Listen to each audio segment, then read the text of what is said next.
Homecoming weekend, number 10, Miami taking on the SMU Mustangs. Second meeting all time between these teams inside the SMU locker room a moment ago.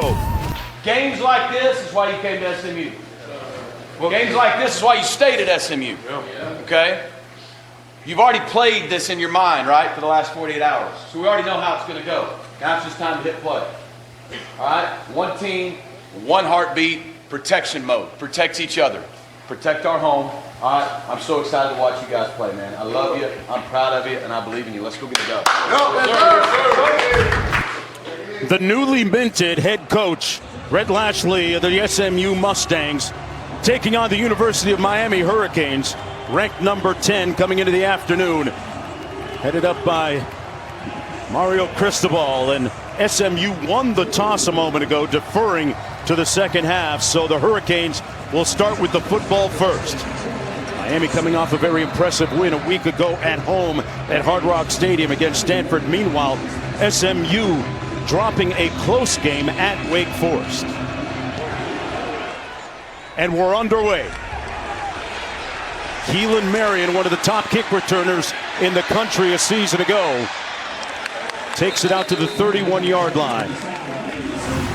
You're watching ESPN College Football presented by ServPro.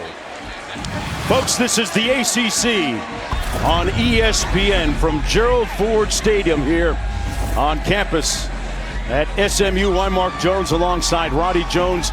Quinn Kesnick down on the field as we get underway here in Dallas. First down and 10 for the visitors from the 35-yard line. Carson Beck, the starting quarterback for the Hurricanes, completing 73% of his passes on the year, and had a nice bounce-back performance last week. Out of the backfield is Mark Fletcher. Made a nice move and pushed out of bounds right near the line of scrimmage. Maybe got 3 yards on the play. Alexander Kilgore pushing him out of bounds. There's the number on Carson Beck. Roddy, what do you make of his prospects coming into this game? We did a really nice job last week of flushing the game 2 weeks ago, where he threw 4 interceptions against Louisville. Against Stanford was much more under control, much more poised. 21 of 28, took care of the football, but a lot of it was because of Miami's success in the run game. Looking to throw here, Malachi Toney, one of the most immutable players in the entire country. Just a freshman, only 19 years old, picks up 7, enough for the first down. Well, Mario Cristobal has built this offense in his own image. In his 4th season as Miami's head coach, local native from right in El Barrio, right a few miles away from campus. Former offensive lineman and player with the Hurricanes. Bauman splits out the tight end. Beck with a clean pocket, and Fletcher couldn't squeeze it at the 47. It'll be second down and 10. 2 plays ago, on 2 plays ago, Miami did something a little different. They lined up Malachi Toney in the backfield. That was a little bit of a wrinkle that we haven't seen much this season, if at all. So Miami already getting creative with how to get number 10 the football. And Malachi Toney, one of the best players in the entire country, is a true freshman.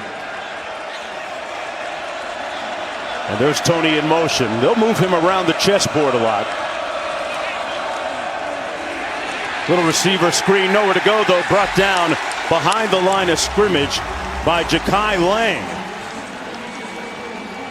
Let's take a look at today's impact players, brought to you by Mattress Firm. Well, when you look at this Miami offense against this SMU defense, Miami offensively, Malachi Toney is certainly one, but Mark Fletcher had 106 yards on the ground to power this offense. And then in the middle, Jeffrey Mba, he's going to be a big part of stopping the run for this SMU defense. He's got a great journey all the way from Cameroon and France to American football, and here now in Dallas. 3rd and 13, Beck fires, caught. Forward progress is going to be marked at the 48-yard line. That's JoJo Trader, good for 11 yards, setting up a 4th and short. Miami's leaving the offense on the field. Actually, they may be bringing the punt team now. Yeah, they're taking it off. Mario Cristobal opting not to go for it on this 4th and short. SMU's defense is excellent in short yardage situations. It's something that Miami coaches called out to us. That probably goes into the decision to go ahead and punt the ball away. But JoJo Trader getting the start today as C.J. Daniels, the starting receiver for Miami, not playing. That's Ymir Knight of the Mustangs back at his own 12-yard line. Dylan Joyce with the punt for the Hurricanes. The fair catch called and fielded back all the way at the 9-yard line. 42 yards on the punt. Let's go downstairs to Q as we get a look at Ruben Bain, Q.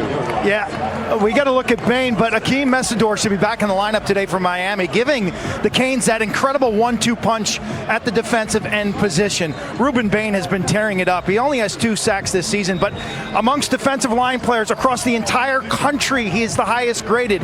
He's a junior, but if the NFL draft were today, Mark, he'd be taken in the top 10 picks. He's been wreaking havoc on opponents. He's got 39 quarterback pressures. Bain and Messidor look to dominate up front for the Canes. One of the storylines coming into this football contest. SMU keeps it on the ground on 1st and 10. That's Derek McFall. Ruben Bain Jr.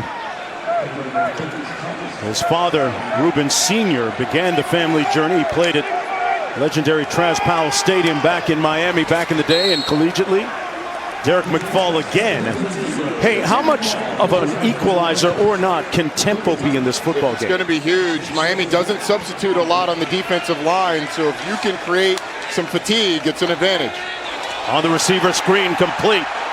And that's going to be a first down catch and run by Jordan Hudson. And they are going to be purposeful about trying to get him a few more targets. He picks up 9 and quickly back up to the line of scrimmage. And we get a flag. I'll tell you what. Buddy, there's fast, and this is fast. This is really fast. Offside, defense, number 11. 5-yard penalty, first down. David Blay, number 11, lines up in that nose guard spot, is right over the center. He had 2 false starts, or 2 offsides a week ago. One early in the game, one just after halftime. You can see himself really frustrated by jumping off sides, but I mean, when you're the nose guard, the ball's right in front of you. He's got to be more disciplined. They keep it on the ground. This is Chris Johnson, one of several former Hurricanes. Out of Dillard High School, the Saint, Rhett Lashley. I tell you what, I hope he's not vegan because he's going to be seeing a lot of bread. Yes, he is. Coming to terms and agreeing on a reported new deal with the administration. Extension announced yesterday, well-deserved. SMU had not won a conference championship since 1984 before Rhett Lashley took over. Won it in 2023 in the American, made it to the ACC championship game last year and the college football playoff. Maryland goes into the backfield, throw downfield, got a man, and it's caught at the 45 by McFall. Got in behind Mohamed Toure. And it's a first down for the Mustangs quickly up to the line of scrimmage after the 24-yard pickup. Did a really good job of manipulating the safety's eyes before hitting the pass down the field. Nice run to the left side and a big-time hit by Basaint. Well, Kevin Jennings looks to his left and then slings it, and McFall is able to get around Mohamed Toure, the linebacker. They formationed that into that matchup. They moved guys from the boundary to the field. It forced Toure in against Derek McFall with a lot of space, and they were able to hit the big play. Jennings going to pass again, gets it out quickly again, completes it again, this time to R.J. Maryland, who stopped up several yards shy of the first down. The question begs, can Kevin Jennings rebound from arguably his worst performance as a Mustang? This is a much better start. He's already more accurate than he was early in that Wake Forest game. They get it out quickly one more time. Out of the backfield, that's Jordan Hudson. His second reception brought down by Keontae Scott. I'd expect Rhett Lashley to go for it here. It's going to be 4th and short. This is Kevin Jennings last week. That doesn't even tell the full story. It was inaccurate early, missing some passes. But this Miami defense is big up front. Can SMU get enough push to get this first down? Kevin Jennings has also been a little banged up, so the run game has not been as big a part of his game. Is this the time that they sneak in a quarterback run? Some confusion from SMU. Yeah. We got T.J. Harden in the ball game. Their #1 tailback, or amongst a group of them. SMU, their first timeout. The Mustangs are 6 of 9 on 4th downs this season. It'll be 4th and short when we come back. Everyone to Dallas and Gerald Ford Stadium. Zeros on the scoreboard just underway. Mark Jones, Roddy Jones, Quint Kesnick down to the field. Partner, Miami lost to Louisville a couple of weeks ago. Do you see any similarities between SMU's initial attack here and what Louisville did? Well, SMU's been getting the ball out quick and getting it to the perimeter. That's where you attack Miami, at least early. But the tempo is something different. And this is going to be a big 4th down coming off of a situation on a dead ball. They fumble it, put it on the ground, and the Hurricanes able to recover. R.J. Maryland couldn't squeeze the handoff, and the Hurricanes will have 1st and 10 coming back the other way. One more look. R.J. Maryland, not accustomed to taking a handoff, doesn't have the pocket right, reaching for the football. It's just bad technique by the tight end, and it ends up on the ground. I'm not sure they'd have had the 1st down anyway. Keontae Scott looked like he was right there, but after the ball hits the ground, he's the first man there.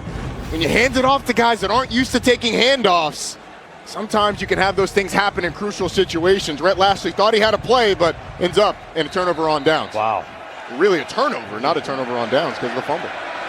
Mark Fletcher in the backfield on 1st and 10 for Miami. Malachi Tony in motion. Fletcher down to the 45-yard line. Hey, Roddy, believe it or not, the Canes didn't run it between the A or B gap, huh? You know, there's been a lot of talk about how Miami's run the ball and whether or not it gets outside. A lot of it depends on how the defense is playing you. That's right. An outside zone play. They run outside zone a ton in the last few games, but Shannon Dawson's crew has had to cut it back in because people have played with a hard edge. Shannon Dawson, as long as they're successful in the run game, he's going to be pleased. Fletcher and Tony now in the backfield beside Carson Beck as Tony motions out. Makes the catch in a little bit of space. And this time stopped up at about the 47-yard line by Deuce Harmon. Picked up 2 on the play. Malachi Tony, the most dynamic player offensively for the Miami Hurricanes.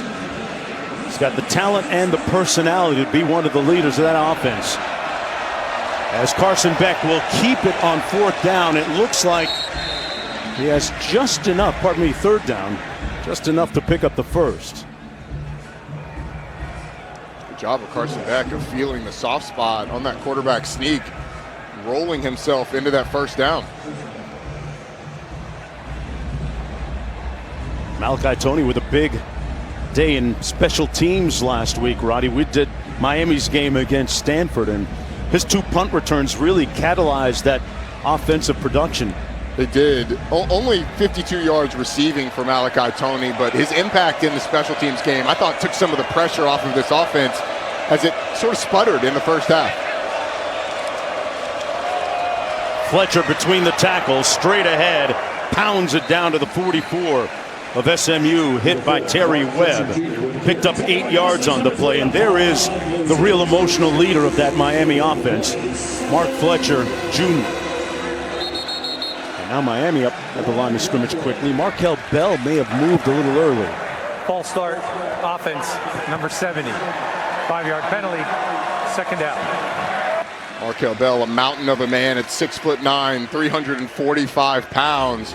He's a part of an offensive line for Miami that they have a lot of confidence in. They go 6'9", 6'6", 6'3", 6'6", 6'6" across the board. It's one of the biggest offensive lines in the country. Markel Bell's done a nice job at that left tackle spot for him. Tony and Fletcher in the backfield on the 49-yard line.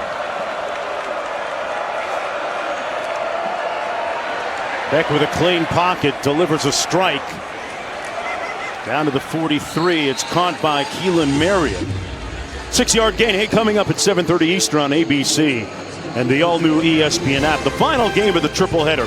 Number 14, Tennessee hosts number 18, Oklahoma in Knoxville. It's basically a college football playoff elimination game. Oklahoma, Tennessee, feels like the loser is kind of out of the running both in the SEC and in the CFP. 3rd down and 1. Who do you like in that game? I like Tennessee, that offense. Homer. Fletcher straight ahead, picks up the 1st down by moving the pile all the way down to the 40-yard line. Got 3 on the play. I don't think you can overstate how much the identity of Miami's offense is wrapped up in Mark Fletcher Jr. And that offensive line. I mean, he stopped initially, and then you get Francis Maui-Noa behind the big running back, and he starts pushing forward. Look at 61, gets in there and starts pushing forward, and that's when that pile starts to move. The future 1st rounder helped get that 1st down. From the 40-yard line, Beck.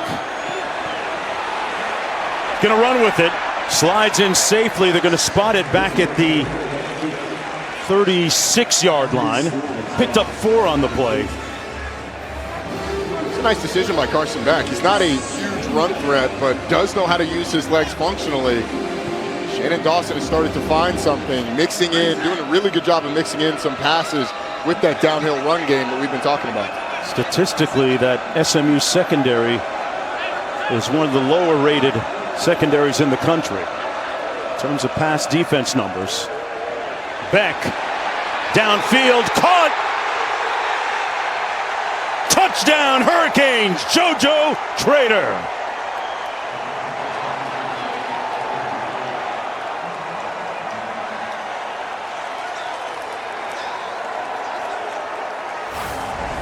JoJo Trader getting the start because CJ Daniels is out, just slips inside of Marcellus Barnes, and then does a really nice job of using his body to bring the ball in. This was a guy who came in much ballyhooed out of high school. People have been waiting. Where is JoJo Trader?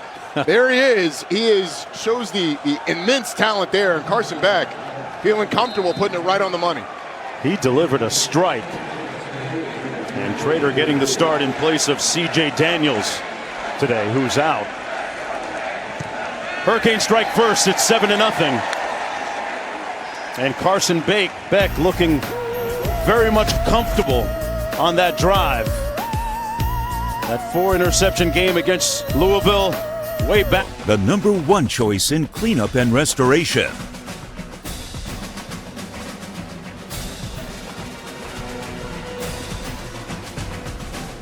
And welcome back, everyone, to Dallas. Some of the wonderful and cool images from our crew and their Halloween costumes. Roddy, what did your kids dress up as? We had a queen, a bat, and Evie, and then my wife felt bad that I wasn't going to be included, so she dressed up as me in college. Wore jersey, the eye paint. All right. It was a surprise to me. So it's awesome that our crew shared those pictures, and we appreciate the heck out of them missing a time like Halloween with their families to be out here with us. I like that Mad Doctor looking Knox Arlo kid there. Yeah, it was pretty cool. All out. On the kick return, here come the Mustangs, right up the middle, bursting through the seams. Link Rhodes all the way out near midfield at the 44-yard line. So SMU will have very auspicious starting field position here on this drive. There's my dressed crew. as Roddy. Yeah, and my wife there on the left, wearing my jersey. Happy Halloween, everybody. Took it out of the Hall of Fame, huh?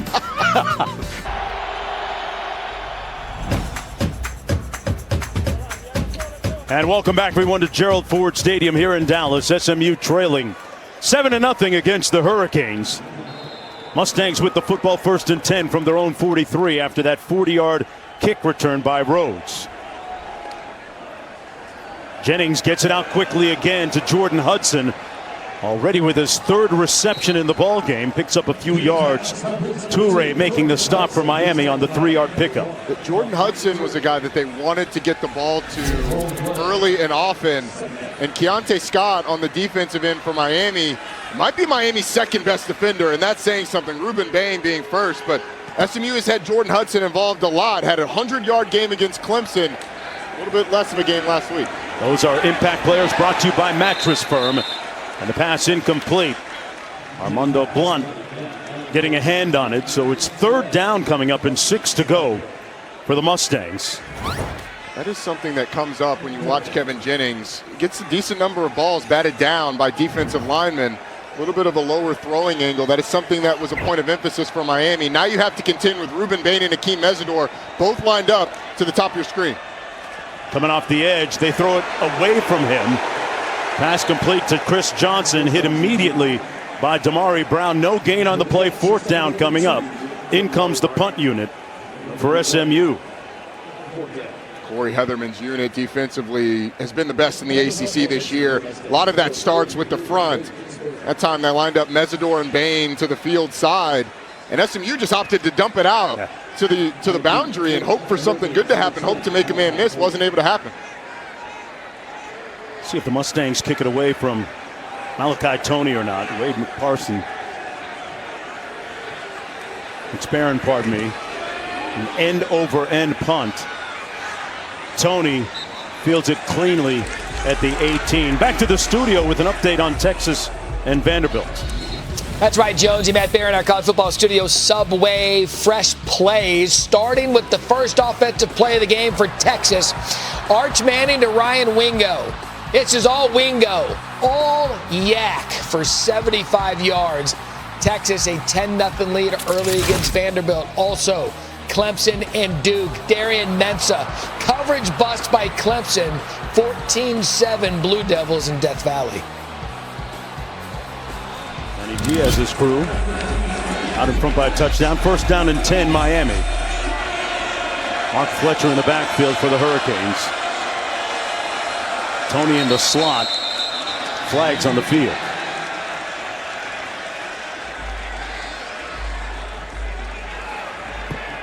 Snap infraction, offense, number 52. Penalty, remains 1st down. Roddy, what a great story Vanderbilt is this year. Yeah, they really are. It's been quite the run, although on the road they had road wins at at Virginia Tech and at South Carolina. It's a different beast going to Texas. Texas up early, but Arch Manning, how about that? Getting some confidence early in this game. Malachi Toney in the slot. The 18-year-old said he was 19 earlier, still precocious and poised beyond his years. Pass complete to JoJo Trader that time. Picks up 10. 2nd and 5 coming up. It's a good gain on 2nd down, but Mark, the pre-snap penalties for Miami have really hurt this team. It really throws them off. This team is predicated on being 1st and 10, 2nd and medium, 3rd and short. Their ability to run the football. That gain gets them back on track into a 2nd and 5. From the 22, Beck hands it off to Fletcher. Powering and pummeling his way down to the 32. Finally stopped by Brandon Booker, and he picks up the 1st down. Mark Fletcher, one of those local guys from American Heritage High School. Yeah, the right side of that offensive line, just bullying SMU up front. Then Mark Fletcher gets to the 2nd level, does the same. Off the play fake, Beck finds Fletcher out of the backfield, showing off his receiving skills, and out across the 45. And another 1st down. Kyron Chambers makes the tackle on the 12-yard gain. This is an offensive line that's only allowed 6 sacks all year. And so far, Carson Beck has had an eternity to throw the football. Worked through his progressions. He's hit the check down a couple of times. We've seen him run a little bit. Shannon Dawson has to be pleased with the rhythm his quarterback is in, and really the rhythm that this offensive line is in, opening up gaps in the run lane and keeping Carson Beck clean in the pass game. Toney in motion. They keep it on the ground. Across the formation. That time it's Jordan Lyle as we go down to Q. Shannon Dawson this week told us when we spoke to him, he said, I have to have a high capacity for boredom. Interesting, leaning on that running game, leaning on Mark Fletcher, leaning on this offensive line. He said last year our defense wasn't any good. I knew we had to score 40 points, and that's why we threw the ball around the yard with Cam Ward. This year, 28 may do it, and you see that in the way he's calling this game, leaning on this offensive line and Fletcher. Yes, you do, Q. And this offensive line, a year older, a year more experienced. Beck going to take off for the 2nd time this afternoon and slides in right at midfield. They spotted at the 50-yard line. With 18 seconds to go, a 2-yard gain for Carson Beck. I think if you get this to a 3rd and short, they're going to take it to the 2nd quarter. But I think if you get this into a 4th and short, you're going for it behind that big offensive line and the surge that they've been able to get. But Mario Cristobal going to be able to think about it between the 1st and 2nd quarters. They got a lot of beef on that offensive line. 345 pounds, 325, 295, 345, 335. Those pants are full up there. Back after this break.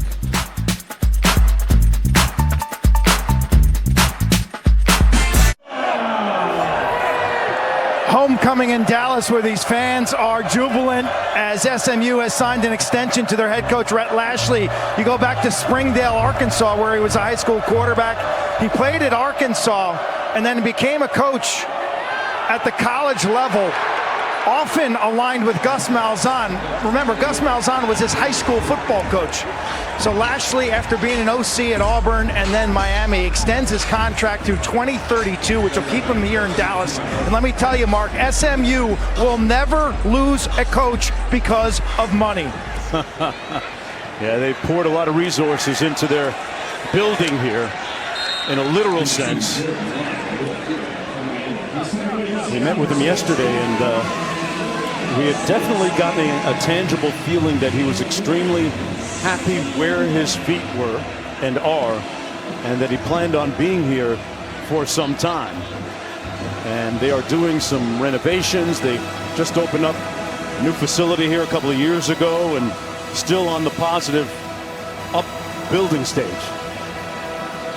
You mentioned something really interesting, was that these teams are firing coaches so early that the incumbent programs have a lot of time to figure out what it's going to take to keep their current guys. SMU, Rhett Lashley, been talking about this for a while, it seemed like, as Arkansas opened up weeks ago. Yeah.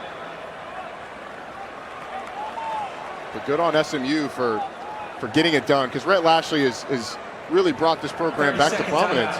Mentioned earlier that the last time they won a conference championship before Rhett Lashley was 1984 in the Southwest Conference. Obviously, the journey through the death penalty and everything that meant for this program happened, but Rhett Lashley got them back, winning the American Conference Championship, getting to the ACC Championship game last year, and a college football playoff appearance. He has brought SMU back to prominence, and so good for SMU for doing everything they could to keep him here. And you think about those extensions signed nationally, Roddy, that you mentioned, Coach Signetti at Indiana, Matt Rule at Nebraska. But when you look at Lashley, he's a family guy. He's got 4 kids. His 2 sons are in 9th grade. They'll be able to complete their high school years here in Dallas. And everywhere in the facility, we walked around yesterday, pictures of family. And so I think it comes down to 2 things for SMU success: money and people. Those relationships count, but things can be transactional at times. Carson Beck downfield at the 8-yard line. There's a flag down. The catch made on the play by Alex Bauman, the tight end. Let's see if it stands. I think you're going to get offensive pass interference on Malachi Toney, who was in contact with William Nettles, the corner. Pass interference, offense, number 10. 15-yard penalty, replay, 2nd down. You saw it. So Malachi Toney runs a go down the sideline, and then he kind of gives up on the play, starts blocking with the ball's in the air. It's Alex Bauman, who then makes the catch. I think Nettles would have had a chance to pick that ball up if it wasn't for the interference. So good job by this crew of finding that. Hey, you talk about great running backs that played here in Dallas at SMU. Eric Dickerson, one half of the Pony Express, went on to a brilliant Hall of Fame NFL career as well. You say greatest athlete to ever wear the rec specs, Eric Dickerson. And gotta be. And the collar too, right? Made him fearsome. Yeah. And the neck collar? Definitely the best running back to wear that cowboy collar. Beck looking for Toney, incomplete at the 34. So Mark, another offensive penalty for Miami wipes out a big game. This Miami offense, especially over the last couple of weeks, has really stopped themselves due to these penalties. Now they're in the 3rd and forever. You're just hoping to get in the field goal range for Carter Davis. Got to get all the way down to the 15-yard line. Malachi Toney, one of Beck's favorite receivers on 3rd down. This season, 36% of the time. Daniels unavailable today. A bunch formation out to the top of your screen on 3rd and long. Beck completes it underneath. That's Bauman down to the 30. Pardon me, Moore down to the 30. Well within field goal range for Carter Davis. Except for a hold on Francis Mauigoa. Wow. Holding, offense, number 61. 10-yard penalty, replay 3rd down. So Francis Mauigoa is lined up right here, and he's lined up against Isaiah Smith. I mean, Isaiah Smith's going to get up the field and then try and get back inside, and Mauigoa just slings him to the ground. And so it knocks Miami even further back. 3rd and 33. Wow. It's never something that you want to see.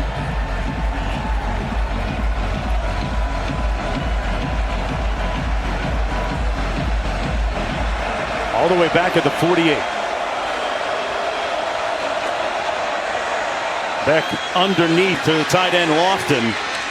Puts his hat down and makes it down to the 38-yard line. Stopped up by Brandon Booker. So 4th down right now really on the fringes of field goal range. Greg James also in attendance, the other half of the Pony Express. 4th and 24 coming up. Greg James can play some ball too now. That was a fearsome duo. They had wheels. Oh yeah, both of them. And which way you want to go? You're going to hand it to Eric Dickerson and maybe get run over and then run through. You can hand it to Craig James and do the same on the other side. Looks a little different here, the Hilltop, but it is still offensively explosive and certainly something to be proud of. Offense, 5-yard penalty, 4th down. 4th down coming up. They're going to punt. You know, for those of you that don't already know, I decline the penalty. You don't want them to go back anymore. Correction. Okay. Delay of game penalty is declined. 4th down. Man, your forecasting is on point today, partner. I mean, it's 4th and a mile. They're not going to go for it. You don't want to give them extra room for them to be able to get this ball inside the 10-yard line. This is really smart on Rhett Lashley's part. Amir Knight back inside his own 10-yard line. Dylan Joyce punting from his own 46. Joyce averaging about 47 yards per punt. We'll try and land this one inside the 10, but it caroms into the end zone, so it'll come all the way out. And if Rhett Lashley doesn't decline that penalty, that thing hits at the 4-yard line. Mustangs with the football when we come back.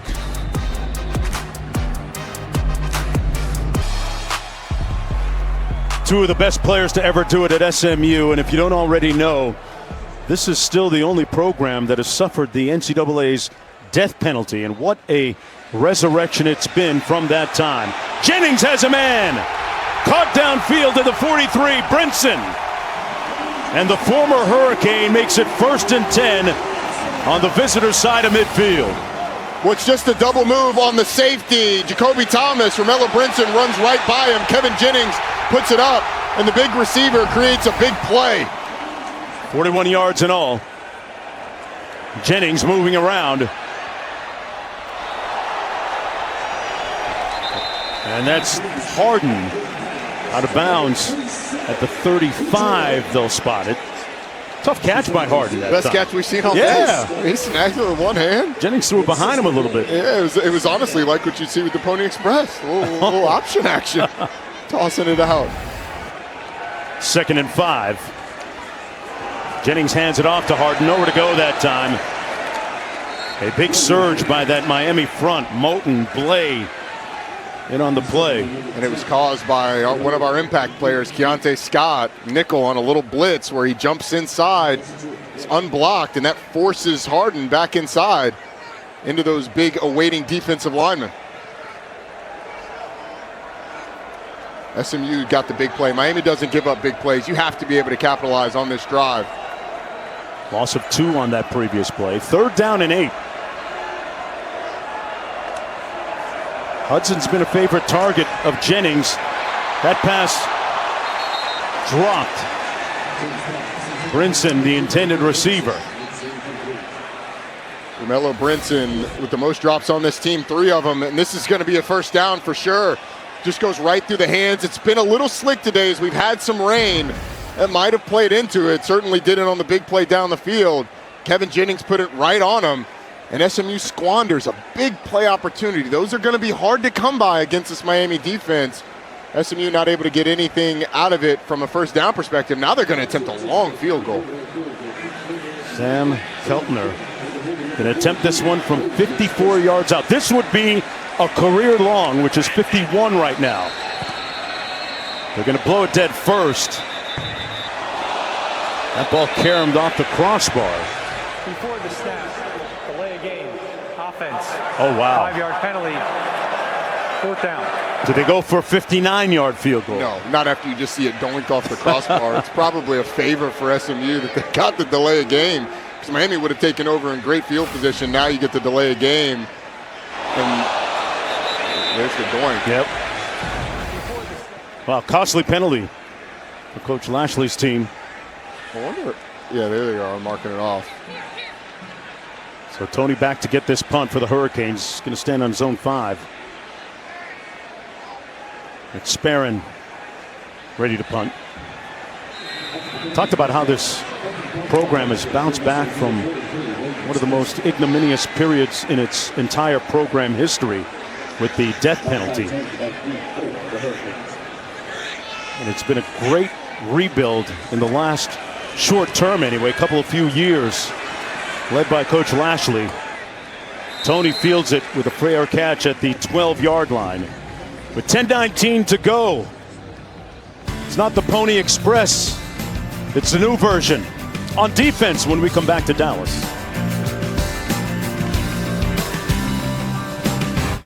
Matt Barry back in studio with our AT&T Multiview, which is keeping fans connected as always. Take a look at ABC. Texas having their way with Vanderbilt early. Same can be said about Duke and Clemson, 21-7 Duke. And a fun one in the American. North Texas up 14-3 over Navy.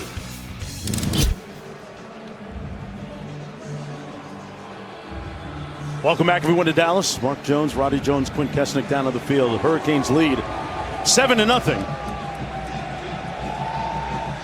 Mark, how about that Duke Clemson score in the ACC? This is a Duke team that, as long as they don't turn the ball over, has been pretty good.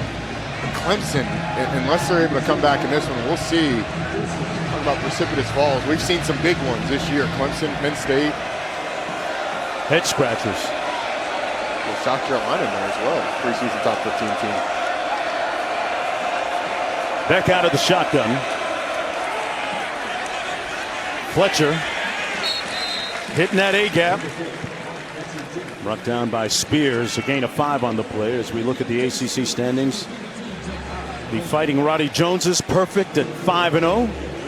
Virginia's been living really well lately, right? They have. They're going out west to Cal today. But 3 overtime wins for Virginia, 1 game-winning safety in the dying embers of the game against Washington State. But Miami, that loss to Louisville, doesn't control their own destiny. I think there's still some chaos to be had in this league. On the first Saturday in November, Beck has a man incomplete, picked off in the secondary by Amon Moses. Another interception for the Mustangs, their 13th of the season. One of the top teams in the country off the hands of JoJo Trader. JoJo Trader has been having himself a day, and he does a really nice job at the release point, but just doesn't make the catch. And this SMU team has been one of the best in the country at picking the ball off. What a play by Ahmad Moses, the concentration to go up and snag that football. It was the right matchup to go to. JoJo Trader versus Marcellus Barnes, but now we've seen 2 receivers with a ball that might be a little slick due to the precipitation in the air. And it is a turnover party at Club Takeaway. Looks like you every time you go out. Right, get behind that red velvet rope with an interception. 4th interception of the season for Moses. See if they take a shot right after. Jennings pivots, pulls, touchdown, Stangs! Yamir Knight making it right.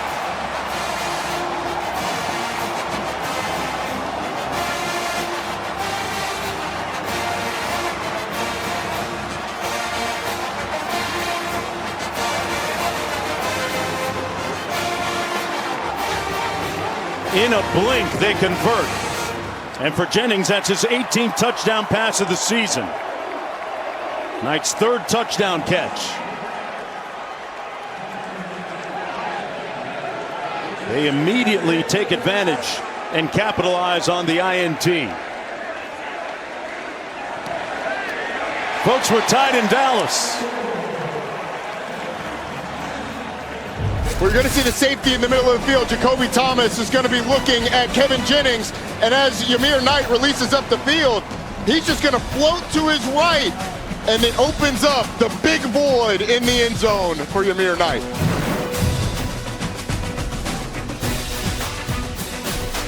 Homecoming weekend here at SMU. A lot of proud alumni in the building today. I'm not sure why you would let just bounce out of bounds and take it at the 35, but fielded by Marion trying to make a play. Well, there's the Taco Bell Live Más student section. Only one student section can claim the title of Live Más student section of the year. Who will take home the trophy this year? Expecting a sellout crowd here today at Gerald Ford Stadium. Mark, you're exactly right on that kickoff. Keelan Marion lets that hit. There's a decent shot. It bounces out of bounds, and you get 25 more yards of field position. Seen a number of times Miami inflict themselves with wounds. Catching that and then immediately going out of bounds is one of those.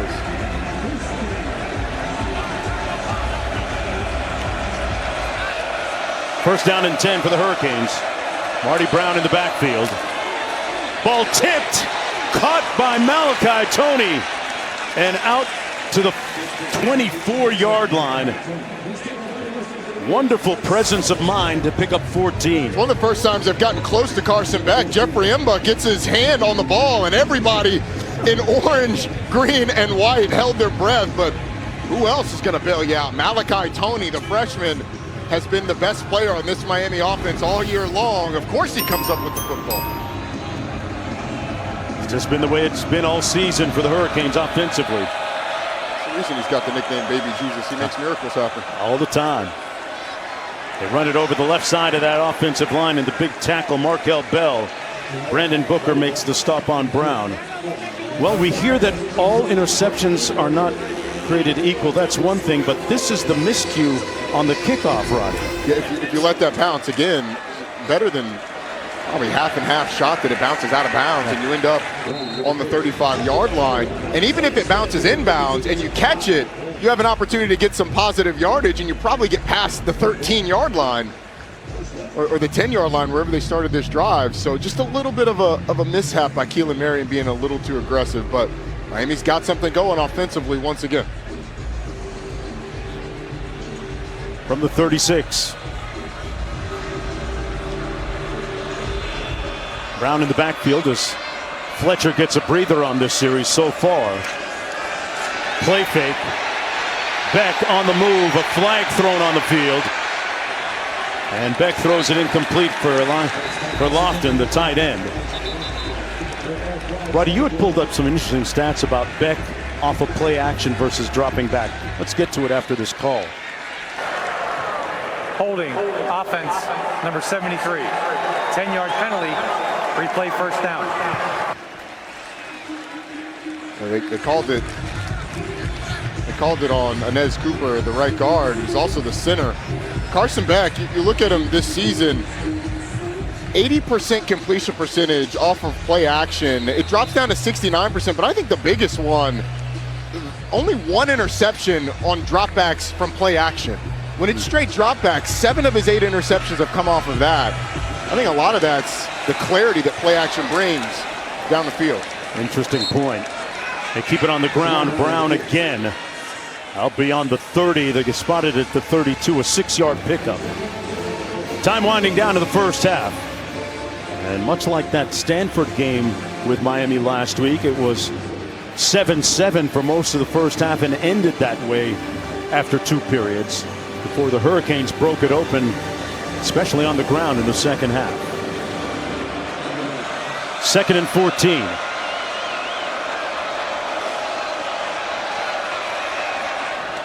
Off the hands of the intended receiver at the 37. Incomplete for Bauman. Let's go down to Q. This SMU team has all sorts of ex-Miami connections, whether it's Rhett Lashley, who was the OC there, De'Ara King, a former quarterback, Tyler Van Dyke, Reggie Bain, who's Ruben's brother. And so there was some concern from Mario Cristobal this week about espionage, basically stealing of signs and knowing terminology. So he said Miami took all chances to refresh all their calls. He said he was on edge, but they went through everything from hand signals to calls, and they refreshed it to make sure that it's airtight. Got to be secure in your corporate knowledge, and now a frustrated Carson Beck stomping towards the sidelines, and a penalty against Miami. Let's see what happened here. Well, Carson Beck's frustrated because the play clock hits 0. He's trying to get the snap from his center, and so he's frustrated. And then guys end up jumping, so you got to delay a game. You also have a false start. It's been a frustrating start. Miami's penalties have really... Wow. False start, offense, number 73. 5-yard penalty, remains third down. That penalty is actually caused by Carson Beck's frustration. Him yelling sets off the offensive line, but he's frustrated because the play clock had hit 0. So he thinks they're going to get a delay of game called. They had not called the delay of game yet. Roddy, that's the 7th penalty against the Canes for 55 yards already. 3rd and Frisco, Texas to go, and another tipped ball. Incomplete, 4th and long. Punting time for Miami. This defensive line for SMU has started to affect Carson Beck a little bit with pressure, especially up the middle from Jeffrey Imba and Terry Webb. There's no pressure here, but Terry Webb gets his hands up and knocks the ball down. We've seen a couple of tipped balls. We've seen a little bit of pressure in Carson Beck's lap. And it feels like the momentum has started to swing SMU's way because Miami's having one of those days where you're having a lot of self-inflicted wounds. Joyce punting, averaging 44 on the season. A line drive. It's going to take a Miami bounce in a big way. Can they keep it out of the end zone? No, they can't. A wasted opportunity that time on a pretty good punt by Joyce, Roddy. They basically knocked that into the end zone. I mean, I don't understand it, why you would go after it that aggressively. You're not racing anybody to the ball. If Yamir Knight picks it up, just tackle him. Yeah.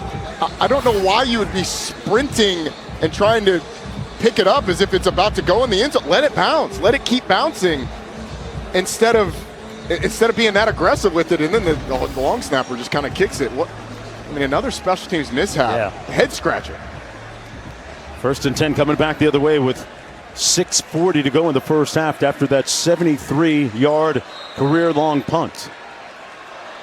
That was a great punt. Yeah.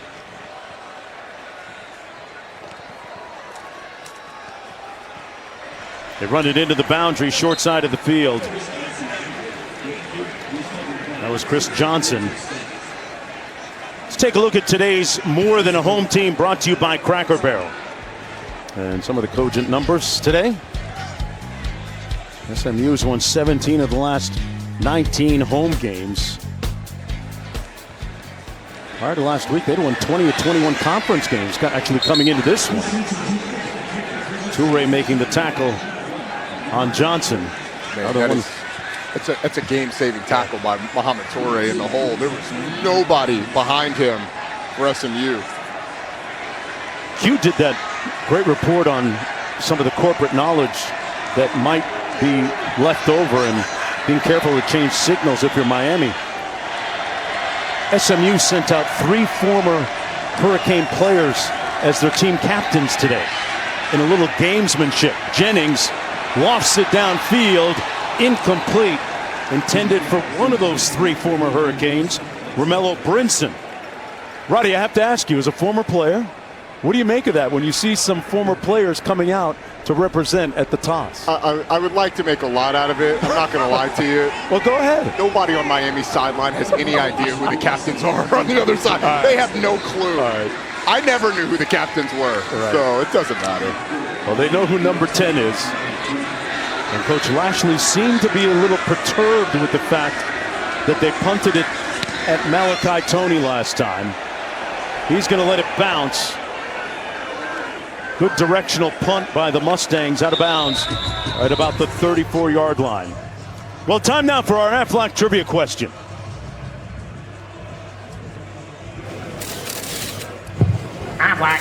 When was the last time SMU had a home win over an AP top 10 opponent? I actually know the answer. Do you? I can't remember the team, but I think answer? I know the year. Okay, I'm gonna go 1981 is gonna be my guess. Although I'm not even sure if they played a top 10 team. That's gonna be my guess. I'm gonna go 83. You know the answer. Are you telling us the answer? Or are you, No, or are you I'm just kind of guessing. I throwing think me off the scent? I can't remember whether it was something I saw in the notes or not. I'm guessing, kind of. First and 10 for Carson Beck. Tony in motion, and there he is. Malachi Tony attracting a lot of attention. They don't need a GPS to find that guy. Ahmad Moses and Kyron Chambers making the tackle on the 3-yard gain. We're going to answer the Aflac trivia question right away. Last time SMU had a home win over an AP top 10 opponent. Tell me. Oh, wow. 1974. I mean, Texas.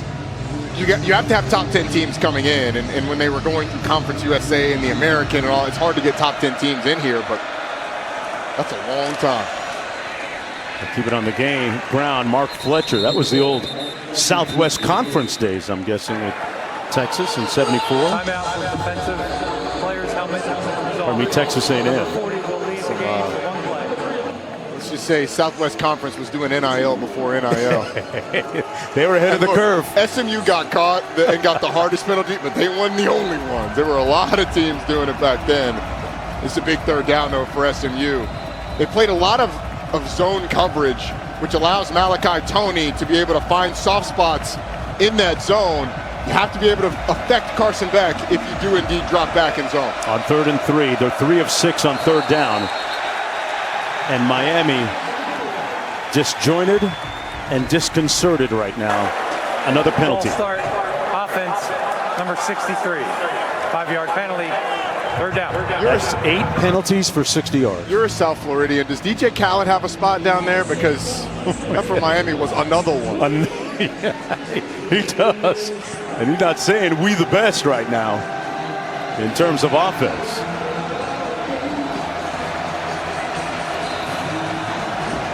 Malachi Tony in the slot right there. That's what you got to find if you're SMU. Beck. Complete to Marion. And that's on SMU side of midfield at the 47-yard line. Picked up 16 on the play, 1st and 10. Well, it starts with the protection, which is excellent. But Keelan Marion in zone coverage just gets over to the middle of the field. There's no linebacker there. It's in front of the DBs. And a nice delivery by the experienced Carson Beck. SMU can't be giving up 3rd and longs against this Miami offense. Fletcher in the backfield. 4 receivers out on this formation. Beck with a clean pocket. Broken up. Good closing speed to jar that loose by Marcellus Barnes Jr. Arguably their best cover corner and good length at 6'1". He's had a tough day today covering JoJo Trader, but that time in that zone coverage, breaks on the football, knocks the ball out. Intended for Tony Johnson, sets up 2nd down and 10.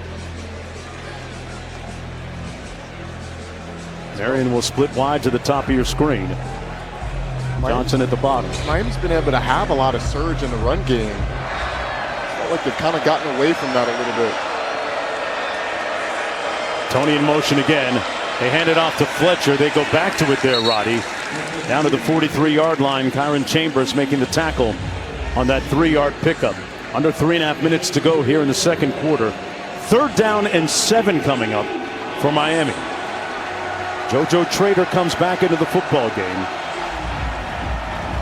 There was that tipped pass off his hands that led to the interception and subsequent touchdown for SMU. And the pre-snap look looks like SMU is going to be in zone coverage again.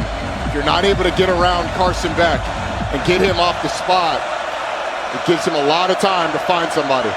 Play clock. They did not get that off in time unless they called a timeout, which they seem to have done. They have been perilously close several times to not getting the playoff. Carson Beck was frustrated then because he felt like he had control of it, and I think they were going to get away with it. The snap happened almost simultaneously as the play clock went to 0. Likely would not have been called delay game. We didn't see a flag come out. I think they would have gotten that snap off. So Carson Beck, the experienced quarterback, frustrated because I think he felt like he had a good handle on the play clock and a good play against what started looking like zone. Yeah. And then SMU showed man coverage and was going to bring a big blitz. Hey, the next UFC Fight Night is tonight exclusively on ESPN+. The prelims are going on right now, actually, and the main card begins at 7 Eastern, highlighted by the featherweight main event. Watch on the all-new ESPN app. Here on homecoming weekend at SMU, tied at 7.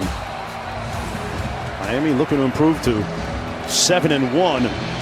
SMU, meanwhile, you think about it, 2 of their 3 losses this year have come on walk-off field goals, so they have been frighteningly close. Could be a different story altogether right now with just 1 loss as well. And they're coming off their worst performance of the season, probably the Rhett Lashley era against Wake Forest. They look a lot better today offensively, and the defense is doing its part. Got to get to the 37 to pick up the first down. Incomplete. No flag on the play intended for Tony. Chambers breaking it up. And it's 4th down. Stang's defense gets off the field. That is such a good play by the 5th-year senior Isaiah Wacobia, the safety who was first-team All-ACC.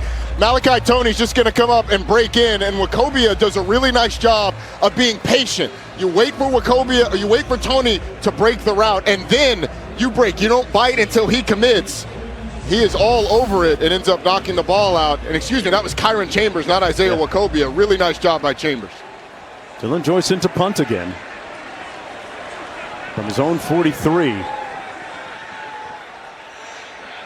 And a fair catch called at the 8-yard line. Well, it's almost time for the first college football playoff rankings release, folks. Tuesday, November 4th on ESPN. We have the College Football Playoff Top 25 show presented by Allstate. As we get ready for the release, let's see what the Allstate Playoff Predictor has so far. Miami had a 47% chance to reach the college football playoff. Do you like that number? Would you think it's higher or lower?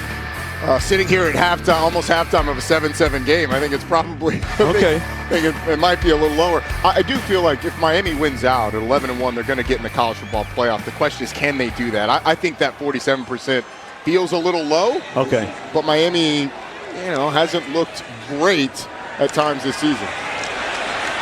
Hibner, the tight end, forced out of bounds at about the 15-yard line. And fans, don't forget to go to ESPN.com/Allstate Playoff Predictor to check out your team's chances to make the college football playoff. It's a fun interactive tool. You can pick your team and say, all right, it'll ask you their 3 highest rated matchups or the 3 matchups that they're most likely to lose. Do they win? Do they lose? And then it spits you out an answer, and it'll even spit out a bracket and say you've got an X% chance of winning the national championship. It's fun. Have to check that out on the all-new ESPN app. Got to look at the playmaker, Michael Irvin. Back where he made himself a wonderful, productive football player here in Dallas, and former Miami Hurricane, attended St. Thomas Aquinas. It's been a little bit of a frustrating afternoon for the punter and the quarterback. Back with more in just a moment. We back like a spine, back like reversing out the. Ohio State in a bit of danger against Penn State. We'll have highlights of that one. Plus, another upset in the Big 12 brewing and a wild season of that conference. Plus, Arch Manning and Texas off to a good start against Vanderbilt. Right here, Arch Manning, 2nd touchdown of the first half, 200 yards overall. EJ Manuel joins me. We'll have highlights coming up. All right, thanks a lot, Matt. Back here. It'll be SMU football from their own 15-yard line. 1st down and, 2nd and 3.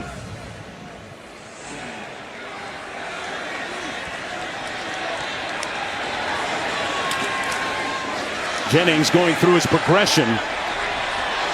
Took a big hit at the 13-yard line from Jacoby Thomas.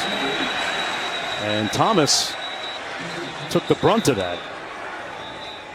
Slow to get up. It looked like Kevin Jennings was going to have a lot of room, but Jacoby Thomas defensive player injury.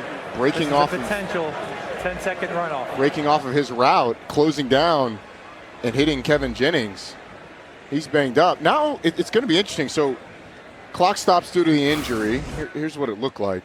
Kevin Jennings nowhere to go, finds a little space. Thomas breaks it off. You see the hard impact on that shoulder.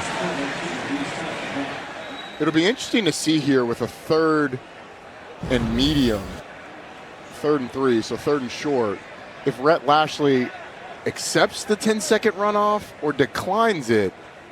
Because if you don't get the first down, obviously Miami gets the ball back, 1 timeout. And so if you're thinking that, then you probably accept the 10-second runoff, let that time run off. But then injury, and there's a 10-second runoff.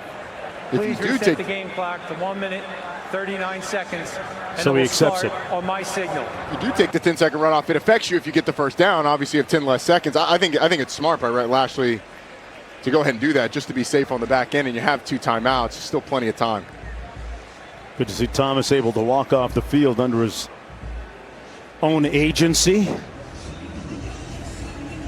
3rd and 3 coming up in a game that some people might feel is a little bit closer than thought it would be. Miami a favorite in this game. Double-digit favorite in this game. But look, the way Miami plays offensively, slow possession, it sort of lends itself to closer games, especially early on at halftime. But the self-inflicted wounds by Miami on offense and special teams, and then the bust on defense after an interception, that's what has us here tied up. Hurricanes coming into this football game ranked number 10 in the country. SMU 1 of 5 on 3rd downs today. Jordan Hudson splitting wide to the top of your screen. Brinson also out that way as well. Jennings looks right. Is going to be sacked back at the 7-yard line by Marquise Lightfoot. And the Canes defense gets a sack. No, it wasn't Bain or Messidor, but they got to him. Second one of the season for him. It was not, but Keontae Scott just blitzes off the edge, and as they try and roll out, it stops Kevin Jennings from being able to get outside and forces him back to the inside to the awaiting defensive lineman. They were trying to get a rollout to the field so that you could get away from having to protect. It's the 3rd and final timeout of the half. 30-second timeout. Timeout Miami. Jason Taylor does an outstanding job with those defensive linemen for the Miami Hurricanes, in particular Ruben Bain, a guy that he works extremely closely with. There's a look at the former Miami Dolphin, a very good coach and potentially a talented head coach maybe in the future. Started off at St. Thomas High School coaching there. He has a son that plays football as well. And this defensive unit has some talent. We're very well coached. And Jason Taylor brings a certain professional level of nuances and subtleties to coaching this D-line. Pre-game working with Messidor and then working with Ruben Bain. And you stand on this sideline, the relationship between Taylor and Bain is off the charts close. Taylor on 3rd down situations will actually signal to Ruben what pass rush move he wants his young junior defensive end to utilize. Now, who would want to be coached by a Hall of Famer like Jason Taylor? I certainly would. Yeah, especially at that position, man.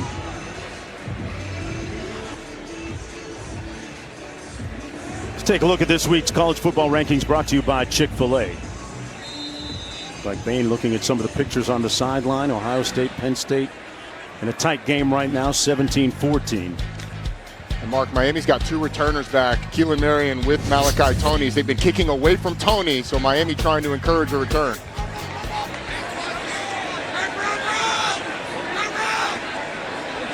Hurricanes are out of timeouts when they get the football here. This will be Malachi Toney from the 44. Got a block from Marion. Got a wall out there. Malachi, one man to beat. And finally forced out of bounds inside the 10.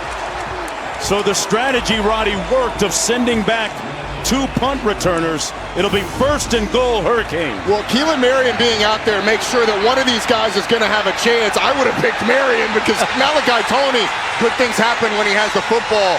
Once again, setting up Miami in great field position. Remember last week, the offense was sputtering in the first half. They couldn't get anything going, couldn't get out of their own way. Well, the beginning of the second half, Malachi Toney has 2 big punt returns to set this offense up in great field position, and he's done it here again. The one thing that SMU could not have happened, and that's a Toney explosion inside the 10-yard line. Hurricanes have to work expeditiously after that 47-yard punt return. They don't have any timeouts remaining. 1st and goal.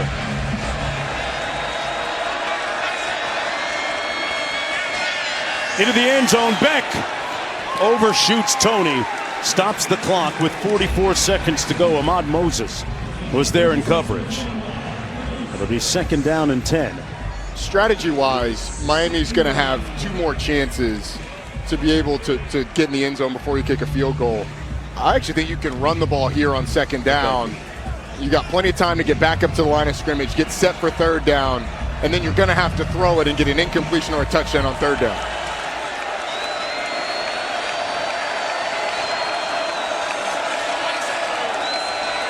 Beck completed the 5-yard line to the tight end Lofton. 3rd and goal coming up, clock running. Got to hurry up to the line of scrimmage, but you got plenty of time. You've got 15-ish seconds before you have to snap the ball.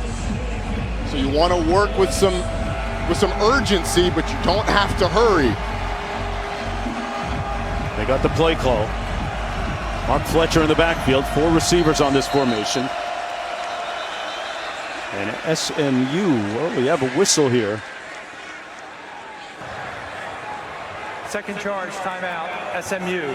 SMU will burn timeout. one of its remaining timeouts. To 15 seconds. Thank you.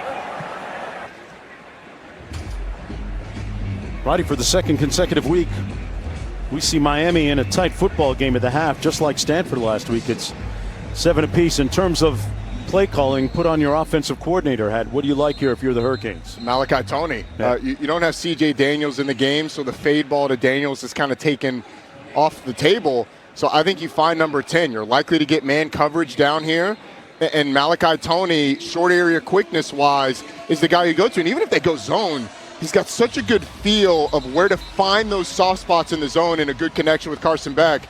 I think that's where you're looking first. But we just saw Elijah Lofton catch a ball. Ultimately, if you're SMU, you have to be able to affect Carson Beck on this play. Get some pressure on him, get your hands up, maybe a ball batted down. Moore, a tall target at 6'4", split to the top of your screen.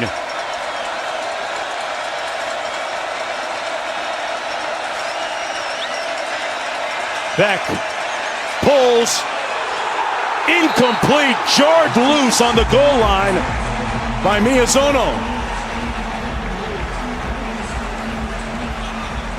Broken up, Lofton couldn't put it away, and a jarring hit knocked it loose, and there's the residual effect of it right there. Elijah Lofton is feeling it, but Carson Beck delivers this ball to the back shoulder of Lofton so he doesn't hit Miyazono. And Brandon Miyazono does just a tremendous job of breaking on the football and dislodging that ball. So they're going to have to settle for the field goal from Carter Davis here, 6 of 7 on the season. This one, chip shot from 22 yards out.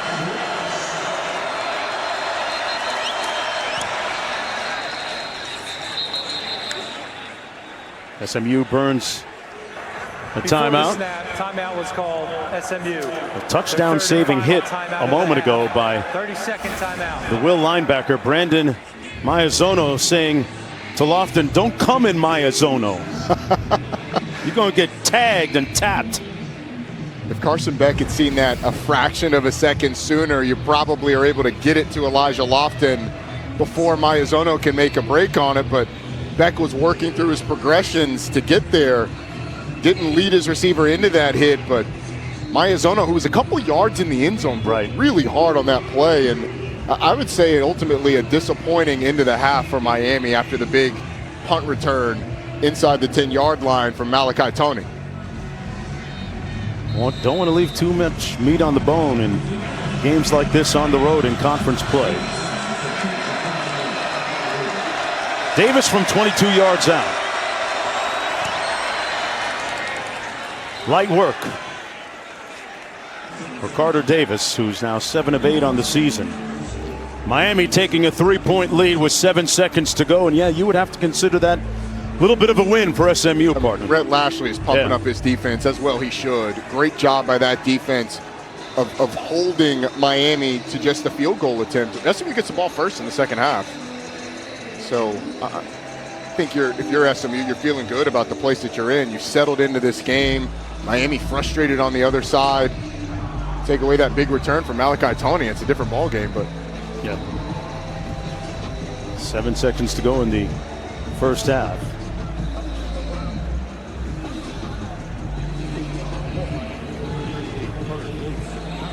Rhett Lashley reportedly coming to terms on a new agreement, extending his contract with SMU. 7 years. And this is part of the reason why. Things trending in the right direction here in Dallas. They have branded themselves as Dallas's college football team. And they've already got a top 25 recruiting class coming in as well. It's a big recruiting weekend for SMU. They've done a really nice job. It's a great area. It is. I mean, it's chock full of talent. You can't throw a stone at a high school and not hit a D1 talent. But they've done a really nice job of those high school relationships, getting commitments from big-time players. This is really their first recruiting class last year as a Power 4 program.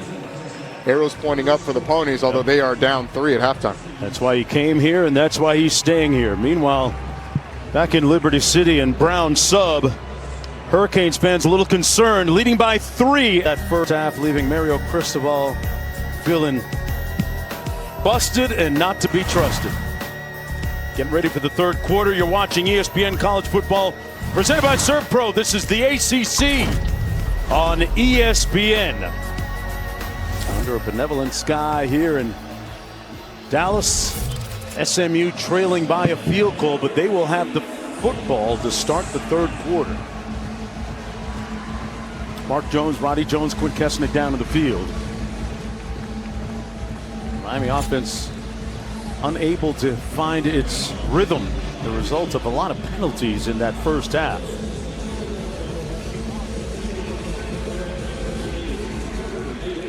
Clayton Johnson and Link Rhodes back deep for the SMU Mustangs. This is going to be Rhodes. And he's brought down at the 21-yard line, first down and 10 for Kevin Jennings from there. Here's a look at the numbers in the first half. As we check out the first half stats brought to you by Tums. 8 penalties, total of 60 yards. That might have been one of the more hurtful things for Miami.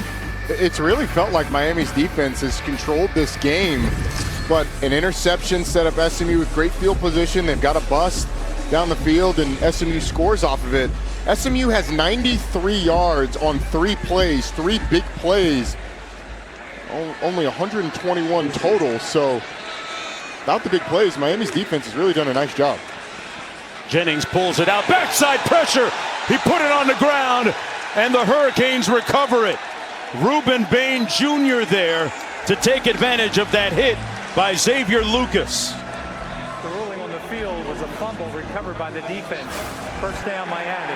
Well, Lucas is going to blitz, and he's actually going to hesitate when Kevin Jennings kind of hesitates himself. He pauses to see who has the ball, and then the question is, does Kevin Jennings' arm moving forward when that hit comes? I thought that it was a fumble in real time, but obviously being reviewed, Lucas hesitating to see, does a running back have the ball, does a quarterback, and then knocks it out. Bain with the recovery. You see possession of the ball, and then you see the ball, and then the hand going forward with the possession of the ball going forward. I agree. This is going to be ruled an incomplete pass. Are we all in agreement? Yes, absolutely. Good job. We're going to go back to the 21-yard line, and it'll be second down, position 1. So we're going to have, it's going to be position 1, and we're going to have 2nd and 10. Got it. Perfect. Thanks, guys. And the That previous play under review from the ACC Game Day Operations Center in Charlotte. After further review, it's an incomplete pass. Second down. So they'll have another opportunity. Really cool look behind the scenes that we see every week from the ACC. And I agree upon the review. I think this is the view that shows you that arm does start to move forward when Kevin Jennings gets hit. It was bang, bang in real time, but SMU gets away with one there because a fraction of a second sooner, and it's probably a fumble. 2nd and 10 as a result. Harden in the backfield. Jennings to pass again. Flushed out by Bain. Pass caught at the 36 by Hudson. 1st and 10, Ponies. 14-yard gain. Back up to the line of scrimmage quickly. SMU got away with one. They had 2 guys for Ruben Bain, and neither one of them touched the defensive end. Jennings completes another pass. And that's going to be ruled out of bounds at the 41. Catch by Hibner. Yeah, this was Jordan Hudson just finding space and making himself available to the quarterback, showing him his numbers when Kevin Jennings starts to scramble, work out, stay in his vision. Jennings complete on the back shoulder fade. Boy, nice catch by Hibner again. Down to the 43-yard line, 1st and 10. Matthew Hibner got banged up in the last game, but a really nice catch against Keontae Scott, the nickel. Good for 16 yards. In rhythm, Jennings completes another one, and another first down to Brinson, the former Hurricane, out of bounds at the 25. And because SMU has been able to get into their tempo, we've seen some substitutions on the defensive line. Ruben Bain and Akeem Mesidor a little more fatigued than they were to start the drive. Good for 18 yards. Jennings, hot shooter right now, and incomplete, intended for Brinson again. Defended by Lucas. 2nd and 10 coming up. How much of an equalizer has the tempo been, if at all, so far? It's hard to say it's been a big equalizer. Okay. It's been successful when SMU's gotten into it. But ultimately, the touchdown that SMU scored came off of the interception, the turnover. So it has impacted the game some, but Miami defensively has still been pretty good, even with the tempo. McFall motions out of the backfield. Jennings looking to run. Now gets rid of it, completes it. Hudson pushed out of bounds inside the 10. It'll be 1st and goal, SMU. And Kevin Jennings got rid of the ball just before he crossed the line of scrimmage. It was close. It was close, but the quarterback's entire body and the ball has to be across the line of scrimmage for it to be a legal forward pass. On 1st and goal, hands it off. McFall. And he's going to be stopped up at about the 3-yard line, picked up 2 yards. It'll be 2nd down and goal. One more look. This is what it looked like. Yeah, I mean, he is right on it. His lead foot is across, but that back foot and the arm behind the line of scrimmage. Well done by Kevin Jennings, keeping it alive until the very last instant before he crossed. Despite the fact that he's playing on a bad wheel, has that bad ankle he suffered a couple of weeks ago, he seems to be moving pretty well here. Yeah. And it's been the scramble game, Mark. It hasn't necessarily been him rushing the football. McFall in the backfield on 2nd and goal. Jennings looking for a seam. Tucks it under. Touchdown! Mustangs, who take the lead.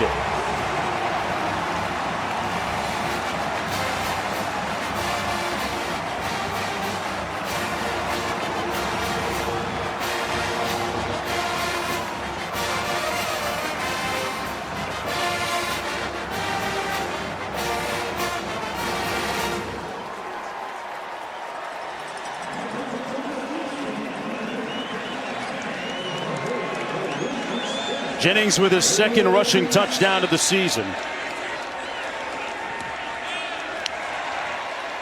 The extra point good, and SMU leads by 4. Well, they try and block Ruben Bain with a guard, and he actually forces the pressure. But Akeem Mesidor, number 3, he's going to be in the middle of your screen, right there. Watch out how he's slow getting out there. That is the effect of tempo down the field. The defensive end who's played play after play after play at speed, not able to get out on the quarterback as quickly as we would expect. Kevin Jennings able to break the defense and get in the end zone. That's the effect of that tempo, Mark, that we were talking about. Those defensive ends getting a little more tired late in the drive, not able to get out on a fast quarterback. Seemed to take his wind and his legs away right there, and Jennings winning that foot race into the end zone.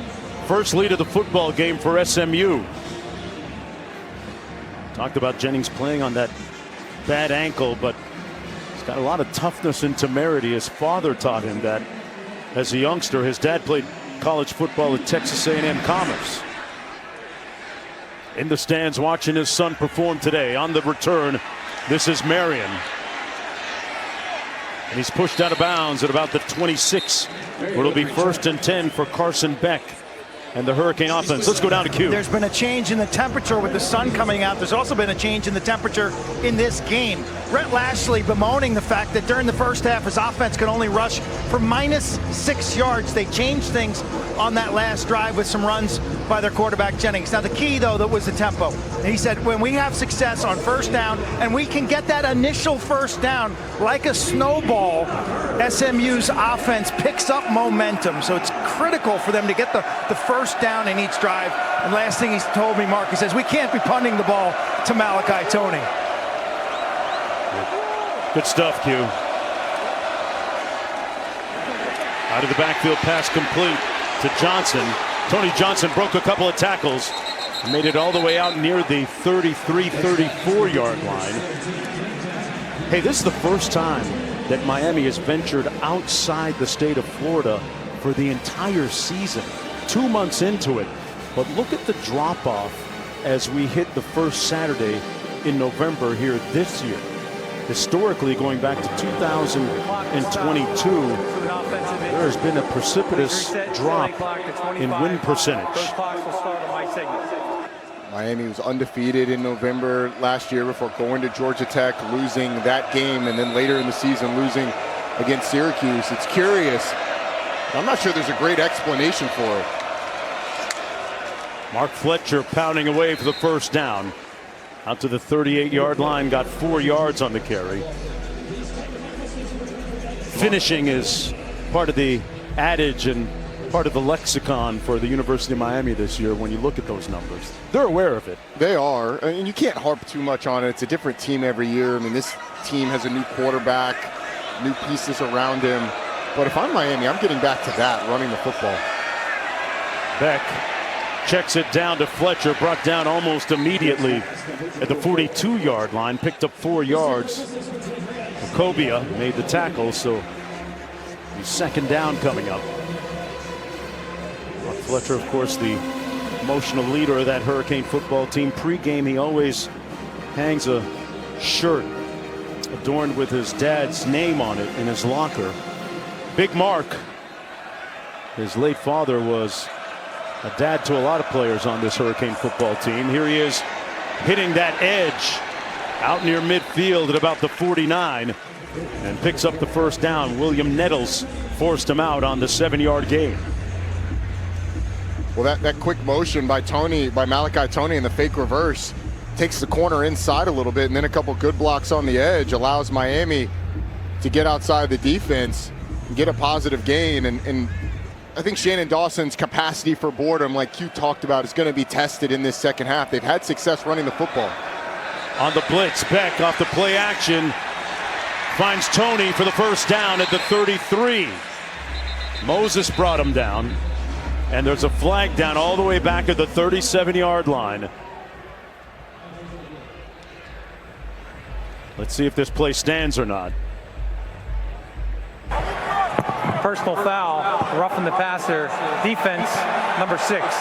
15-yard penalty added to the end of the play. First down. That's going to go against Jeffrey Emba. We had a great meeting with yesterday. He's able to get into the backfield. James Brockermeyer hits him a little bit. We don't see the end of that play. We certainly didn't see a roughing the passer there. Maybe a high hit to the quarterback. Mbaugh's going to come back in the football game. Let's bring in Jerry. Jerry, your thoughts on that and why? So I thought the timing was good, but as Rowdy mentioned, the hit could have been high, but also the one thing we didn't see was whether he drove the quarterback into the ground. That very easily could have happened. Thanks, Jerry. It's a 1st and 10. Tony in motion. Fletcher with a yawning hole all the way down inside the 5 to the 3-yard line. 1st and goal, Miami. Mark Fletcher with a 14-yard gallop.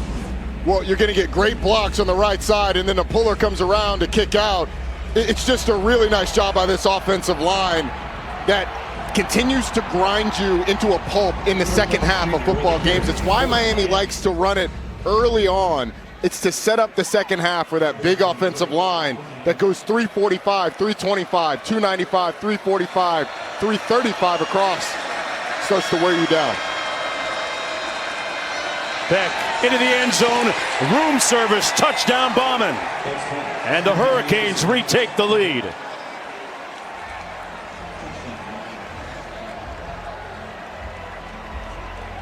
He was wide open. Boy, that's how you respond. Remember what happened last week? It was tied at 7 against Stanford, and they went on to win 42-7. That's the first touchdown reception this season for Alex Bauman.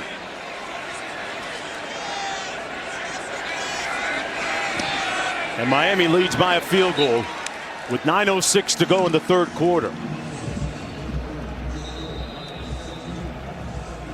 Well, Roddy, they got back to their running game, which seemed to catalyze that drive. And they lead when we come back to Dallas.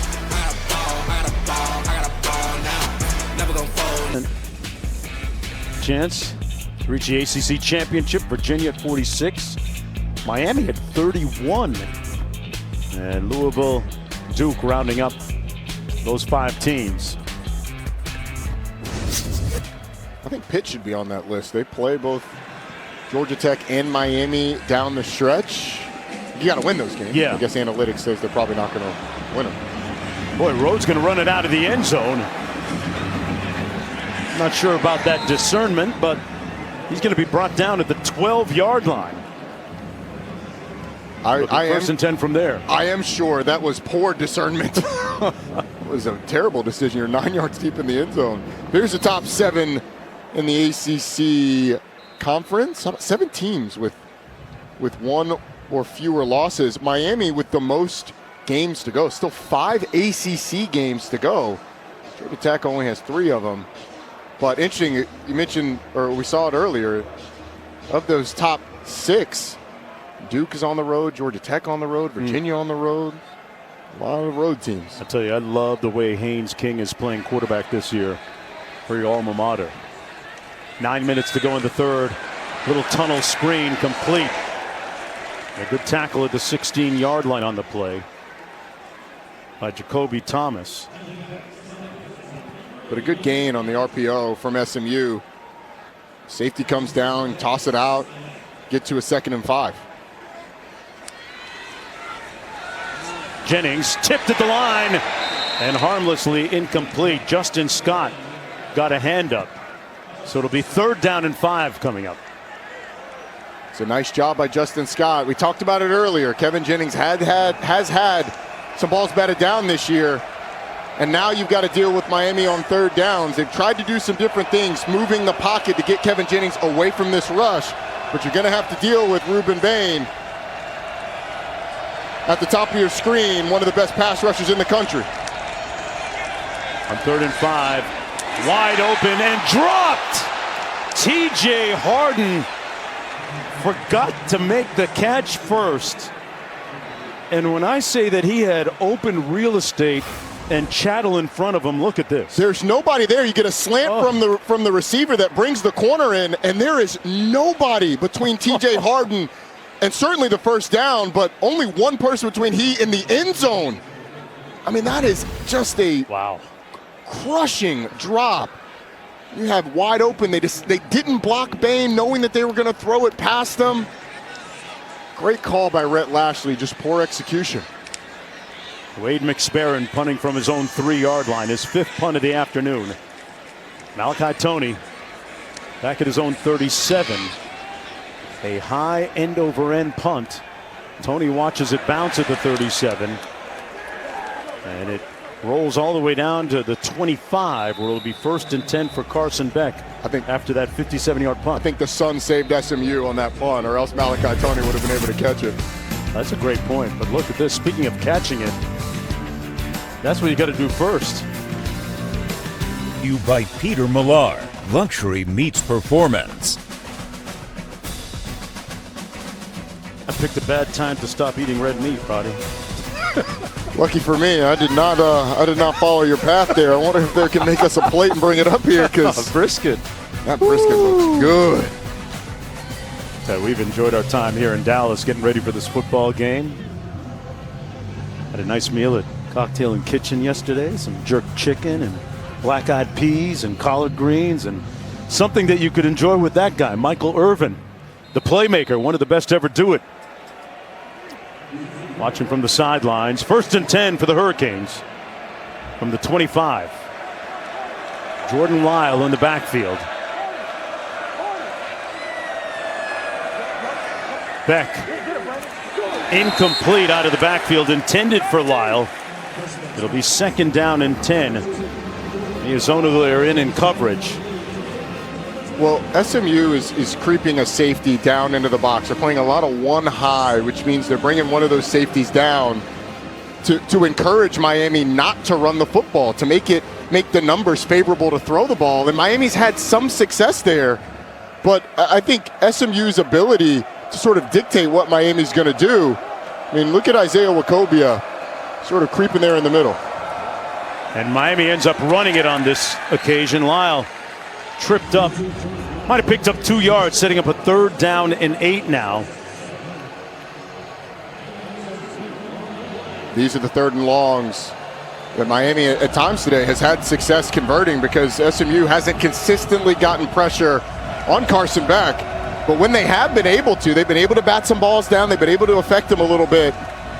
Question for SMU is, where is Malachi Toney? 36% of the 3rd down targets go to number 10, Malachi Toney. There he is. Beck, complete. Out to the 48-yard line. It's Keelan Marion on the catch. And they move the chains on the 21-yard completion. The absence of C.J. Daniels, who's the other big target. Keelan Marion has stepped up on a couple of these 3rd and longs. It's a really good job on the inbreaker, delivering it from Carson Beck.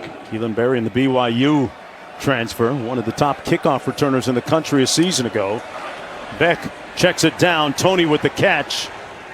Down to the 44-yard line. Ahmad Moses making the tackle for the Mustangs. And we have an injured player down in the field for SMU. That's Ahmad Moses. Take a look at the numbers on Carson Beck. 17 to 26 with a touchdown today. It's a lot of attempts today already for Carson Beck. 29 attempts so far in this game. It's been a pass-heavy game plan. The one interception, all interceptions are not created equal. That one wasn't on Carson Beck. That was a drop by JoJo Trader that popped up into the air, and a really nice play by Ahmad Moses, who injured on this play. I mean, he is one of the best players on this defense. You can see him walking very gingerly off the field, the captain. Q? Yeah, Beck's been very efficient, not flashy since his 4-interception performance against Louisville 2 weeks ago. This is a guy super experienced, 6-year senior, 30 career wins. He's 30-4 as a starter, 22 years old now, and I just get the sense that he's very much in control. He's playing within this system, and he's not trying to make the flashy or highlight play, Mark. It's a great point, Q. He's done a great job of working back to his checkdowns quickly, not getting greedy. It's a great point. 2nd and 2. Hurricanes will pick up the 1st down on the ground. That's Jordan Lyle again. Down at the 38-yard line. We talk about patience being the key for the Hurricanes offensively in the run game in particular. And we have an SMU player. It's going to cost us down. It's going to cost SMU a timeout. The ball was spotted. It sure looked like the player went down. Charge timeout. SMU, their first time out of the half. That's Terry Webb, number 4, the starting defensive tackle. And this is the part of that rule that I understand why they put it in, but I don't like this part of the rule because Terry Webb is clearly banged up. He's trying to get off the field, but Miami hurries to the line of scrimmage, and he was kind of in a place where it was going to be hard for him to get back to tough it out. It was going to be hard for him to get off the field. You'd like for in that situation the player to just stay down, but I mean he's doing his best to not have that stoppage, especially after getting up and working it out and saying, "Oh, I can't go." It's unfortunate that SMU has to burn a timeout there, although I understand why that rule is in there. What do you make of it, Jerry? Yeah, this year the coaches have done a really good job notifying their players that if they are injured, they must stay down. They cannot try and play the hero role and try and stay in and then all of a sudden go down later, because that will cost them a timeout, as in this case. Yeah, but as a player, sometimes you don't know until you stand up. Exactly. It hurts too bad. So I don't like that implementation of a rule that's there for a good reason. On the jet sweep, Tony hit immediately, falling forward for a gain of about 1 on the play. You're right, Roddy. As a player, you're thinking, oh, okay, I'm a little shook, but let me give this a try. And then you decide, your body says, no, you're not going to give it a try. You know, I mean, it's a collision sport. You know how many times you feel like, I don't know, and then you stand up and you're like, okay, I'm good. Sometimes it goes the other way. I mean, it probably happens to Terry Webb every third play. So I understand it, but certainly I just hate it in those scenarios. Beck has completed 7 of his last 8 passes.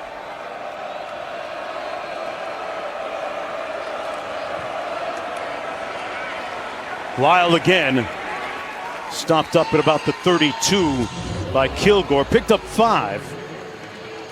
Well, tomorrow on Sunday NFL Countdown before the Chiefs battle the Bills, Alex Smith goes all access with Patrick Mahomes on the art of off-platform throws. Plus, live from Detroit before J.J. McCarthy and the Vikings take on the Lions, and Randy's best catches from the week in You Got Moss. Sunday, NFL Countdown, 10 Eastern on ESPN. These third downs feel like they are just building in magnitude for SMU defensively. They've had a hard time getting off the field on these third and mediums. They keep it on the ground again. Lyle stopped up shy of the first down by that much. So we're looking at 4th and about 1. And Fletcher will come into the ball game for the Hurricanes. Their big bruising back. And try and maraud his way through that defensive line. 4th down and 3. No, it's about 4th and 1. Okay, it says 4th and 3 in the graphic. Yeah, I mean, thought so. It's about 3 feet, and they're going to get behind that big offensive line most likely. Those 2 guys in the middle, Terry Webb and Jeffrey Imba, have to come up big if Miami's going to run it up the middle. And the Hurricanes are going to call a timeout here. Burn one of their 3 remaining timeouts. 10-16 on 4th downs this year. Back after this.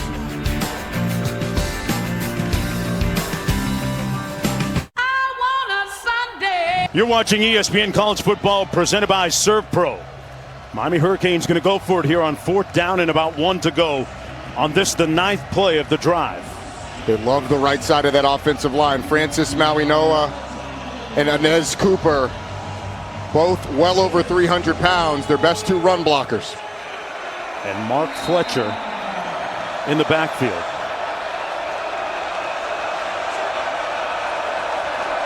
Tony in motion. It's going to be Fletcher. And he might not have got it. I don't think he got to the first down mark. They ran it to the left. And SMU will take over on downs. They come up with the stop on a pivotal 4th down. And Mark, it's Terry Webb who just does a magnificent job of splitting 2 offensive linemen to create some penetration and throw this play off. We saw Webb go off the field a little bit ago. He is healthy, he is back out there, and he made an impact on that 4th down. Number 4, Terry Webb. Watch how he gets between the tight end and Markel Bell, and that's what forces the 4th down stop. It's a really nice job by Terry Webb with the swim move to create some penetration. There was nowhere to go for Fletcher. Jennings delivers, and it's incomplete. Setting up a 2nd down and 10 under a brilliant sky here on homecoming weekend. We're going to take in some of the sights and sounds and let you hear the game for a while.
The undistilled sights and sounds of the game, and unfortunately an injury to Kevin Jennings on this play. Well, he got rolled up earlier in the drive and came up a little hobbled. He's been battling injury really since the Baylor game, week 2, and week after week it's gotten tweaked a little bit, but Ty Hawkins, the backup, true freshman in the game. Out of the shotgun, going to have him hand it off to McFall.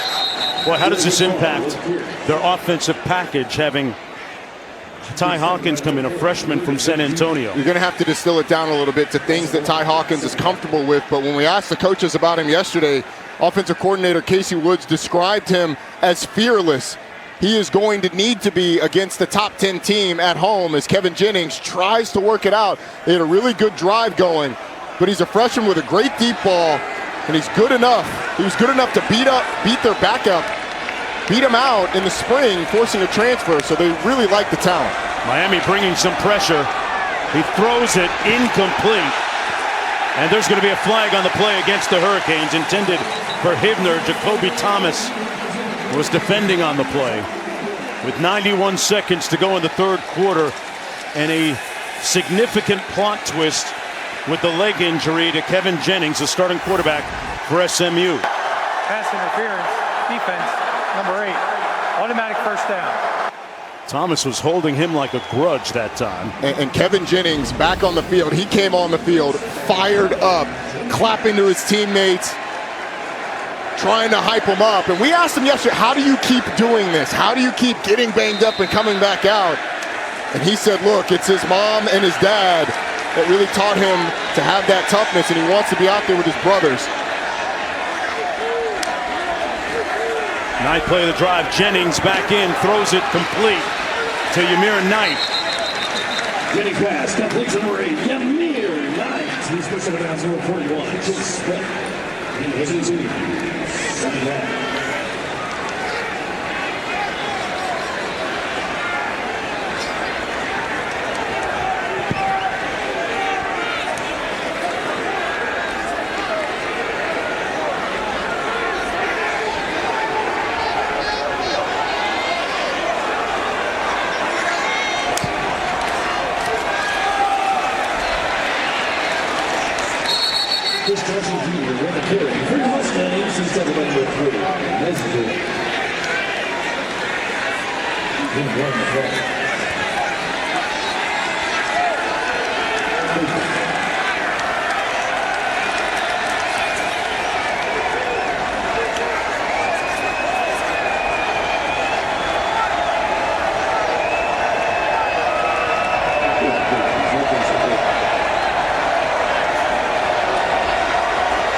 Off that incompletion, SMU will attempt a game-time field goal from 43 yards out. Off the toe of Sam Keltner.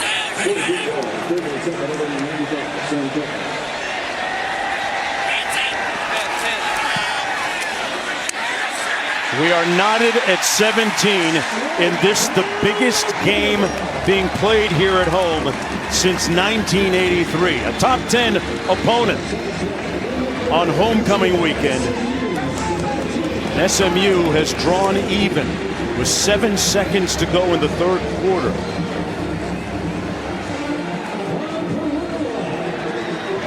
Kevin Jennings able to come back in, getting a little bit more giddy up in his gallop, just like that pony running across the field right now. A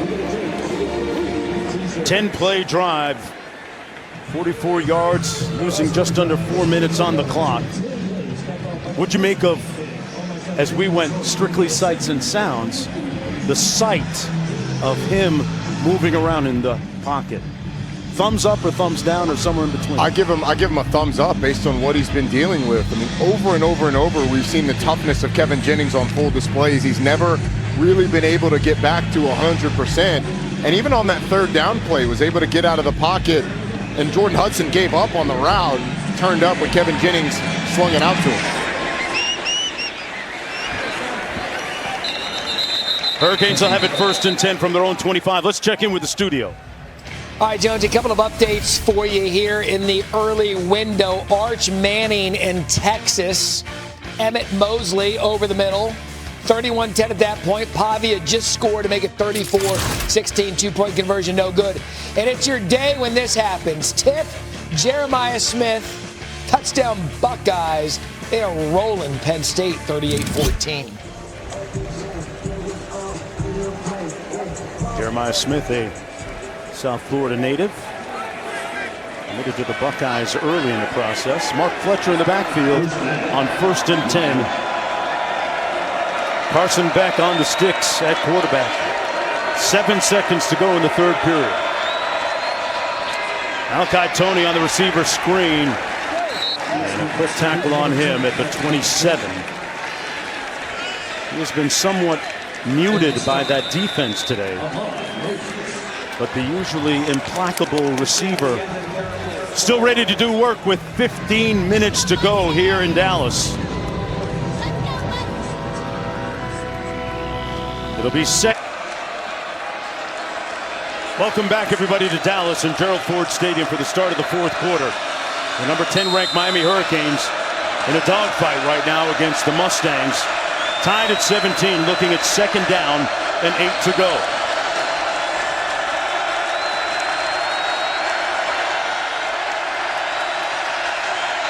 Carson Beck pulls it.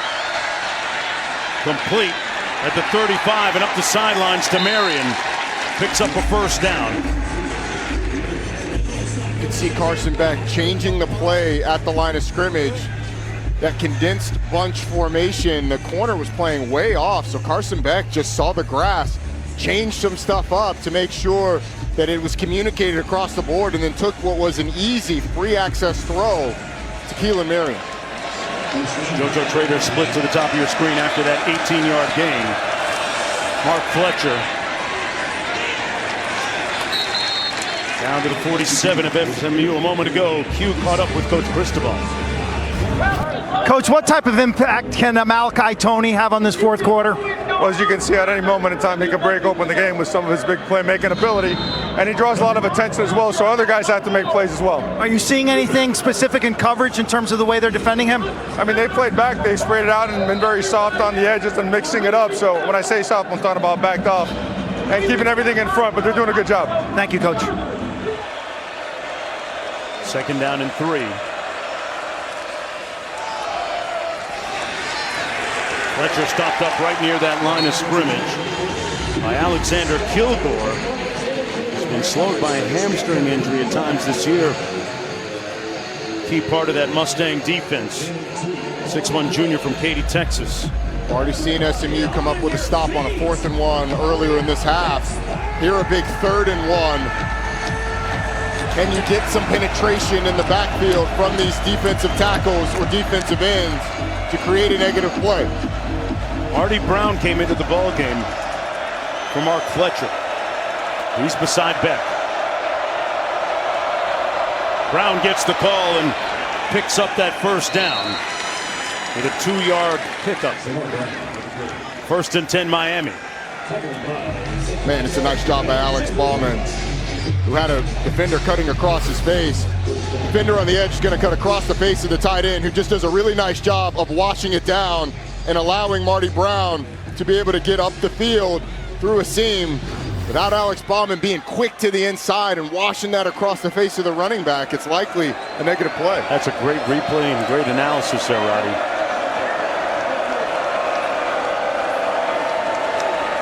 Beck underneath, complete. Malachi Tony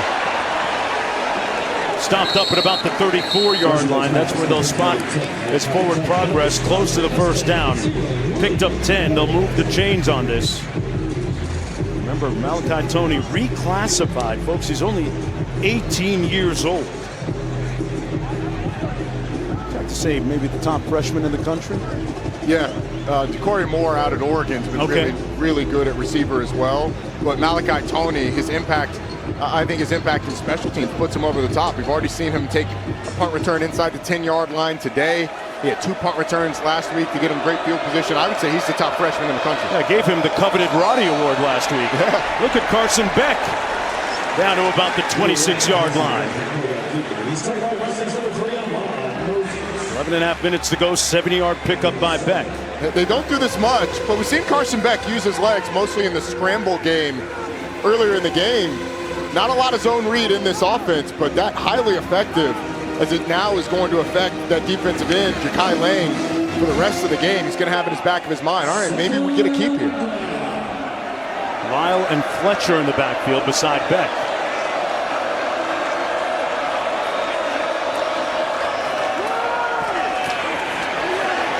And that's going to be Fletcher, pardon me, Lyle.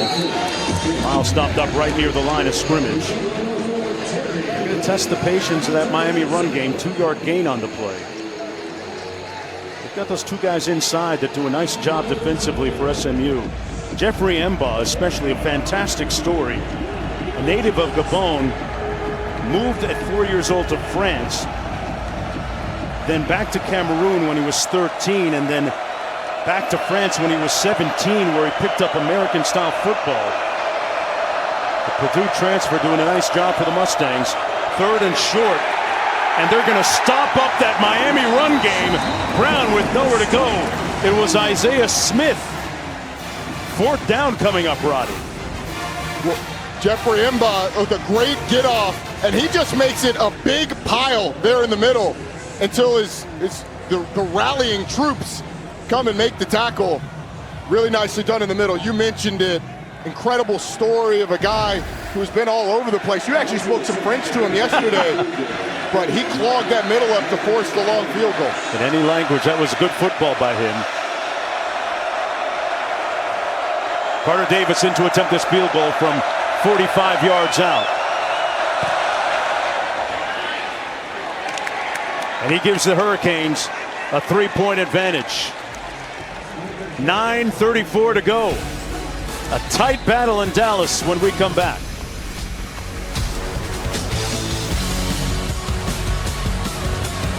Calls where you can have easy pitch and catches after a long game. So it's been a little bit of a equalizer at times today for the Mustangs. This will go through the back of the end zone, 1st and 10 from their own 25-yard line. We'll check in with the studio. Guys, what's good? All right, Jonesy, keeping you up to date on this wild one between Clemson and Duke. TJ Moore, quarterback's best friend, Yak. He goes 70 yards for the touchdown, 45-38. Clemson back on top. Don't forget, coming up, bottom of the hour, C.J. Carr. It'll be interesting to see where the playoff rankings have Notre Dame come Tuesday. They've got Boston College this afternoon. All right, thanks a lot, Matt. 1st down and 10 for the Mustangs, down by 3. Kevin Jennings, who was shaken up a little bit earlier. This was the scene a moment ago. Downfield and incomplete. R.J. Maryland, the intended receiver.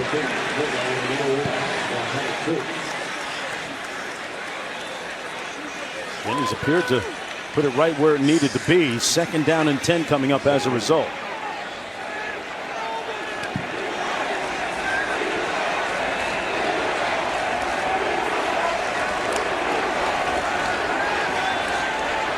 Jennings complete at midfield, 1st down to Derek McFall coming out of the backfield. Really nicely designed play by SMU. The fake has Aguirre's eyes in the backfield, and Derek McFall just slips out. We saw this play in walkthrough yesterday. Thought it could be good for him, and it was there. Jennings delivers back shoulder fade. What a catch by Jordan Hudson. Wow. Contorted his body, Roddy, to make that grab. He is as talented a receiver as they've had here since Rashee Rice. Not only does he contort his body to make it, but the strong hands, because he sees that late and snags it. That's 3 pass plays down the field that they could have had completions on. Maryland had the drop, and then the last 2 result in big plays. 20-yard pickup. Couple of chunk plays deep into Miami territory. Jennings rolls out and wisely throws that one away. It'll be 2nd down and 10. You showed that impact of tempo a moment ago. We spoke with Jerry during a break. He was saying there are times where an offense can go too fast. Yeah, you have to let that center judge, who is the referee that holds the ball up, spots the ball. You have to let him get deeper than the deepest. And sometimes, if he's not deeper than the quarterback and the running back, that could be too fast. Jerry McGinn, our rules analyst, telling us that could be a penalty on SMU.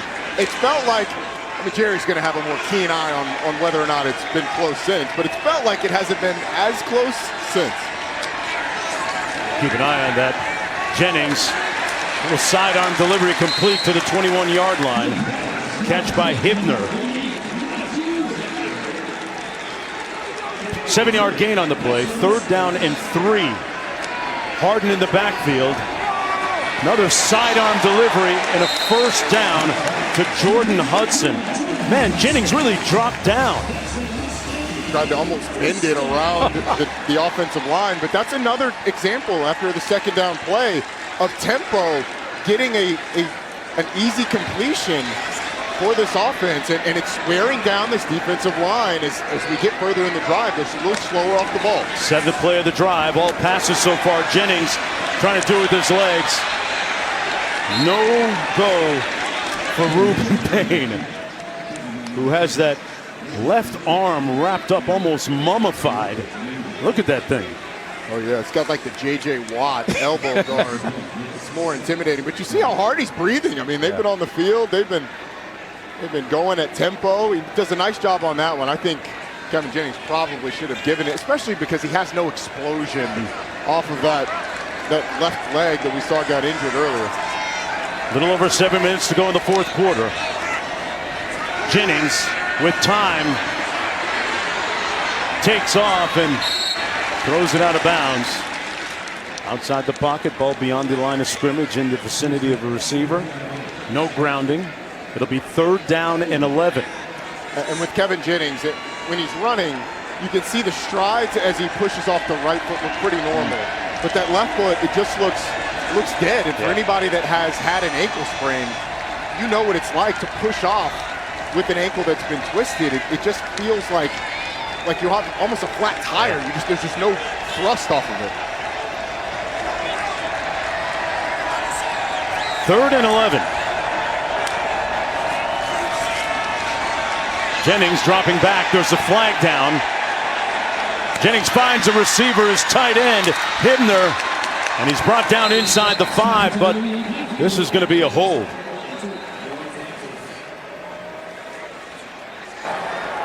Holding, offense, number 59.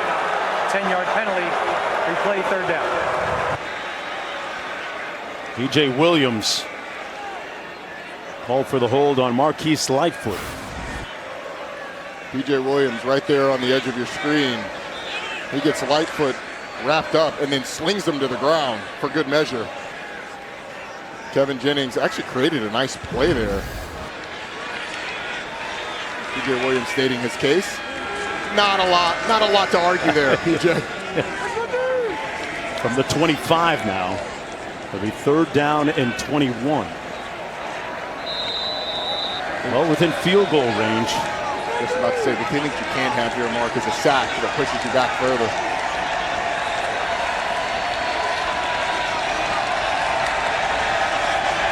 We got to get to the 4-yard line for a 1st down. Double throw coming up. Double pass. Brinson incomplete. And Miami's defense had that deciphered. Ruben Bain got a piece of that pass. Almost threw that thing right to Ruben Bain. How about that? He short-armed it a little bit. I'm not sure where he was going with the ball. He had Kevin Jennings out on the boundary. And Ruben Bain was by far the closest person to it. That was dangerous. So Sam Keltner will come in and try and tie this game from 42 yards out. 10 of 14 on the season. Made one earlier from 43. This for the tie. Wow, that was close. And he missed it. He missed it.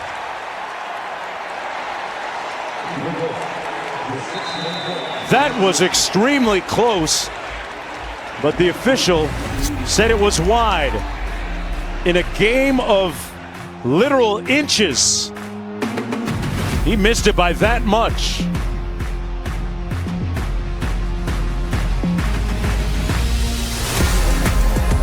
Those analysts tell us why. The field judge makes a great call on this. By rule, the complete football must be inside of the uprights. It cannot go even one piece of the football cannot be on top of that upright. And it appears it goes directly over the upright. It's a great call. No field goal. So the complete ball must be inside the upright. Yeah. In the aftermath, Miami football, 6:24 to go, up 3.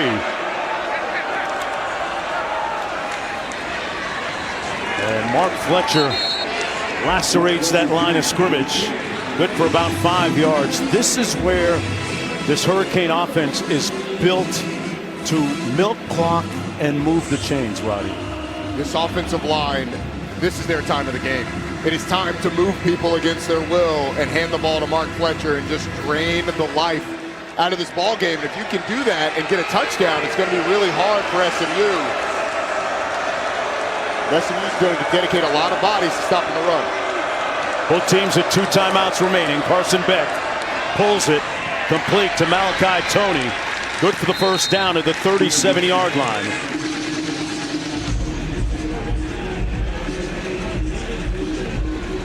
SMU defense hasn't given up huge plays in the secondary this game. No, they haven't. Miami's been patient, though. They've looked for him, but Miami's been patient. Carson Beck has been patient, getting back to his checkdowns and taking what's underneath.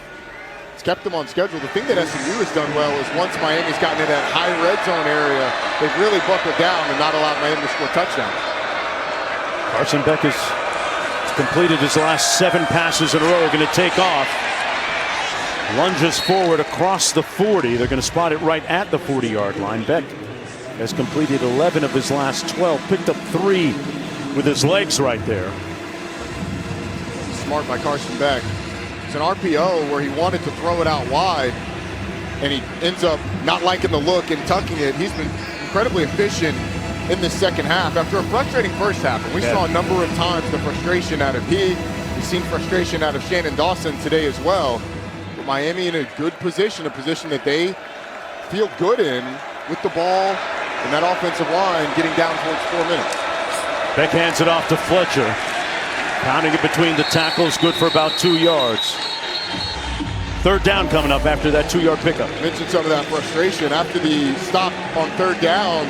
Miami's offensive line allowing a little bit of penetration, and Marty Brown getting stopped in the backfield. Shannon Dawson obviously frustrated. It looked like he was more expressing frustration to Mario Cristobal than at Mario Cristobal. But you could see his motion, almost willing the running back to hit it up behind that offensive line. I just call that communication. I love it. Hurricanes 6 of 13 on third down today. This would be a huge conversion. They're going to pass it. Beck has Fletcher running out of time. Keeps it. Beck delivers complete down to the 29 to Marion for the first down. But there's a flag down on the play back near midfield at the 49. So hold on.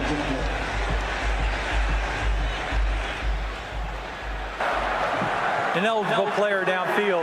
Offense, number 78. 5-yard penalty. Replay third down.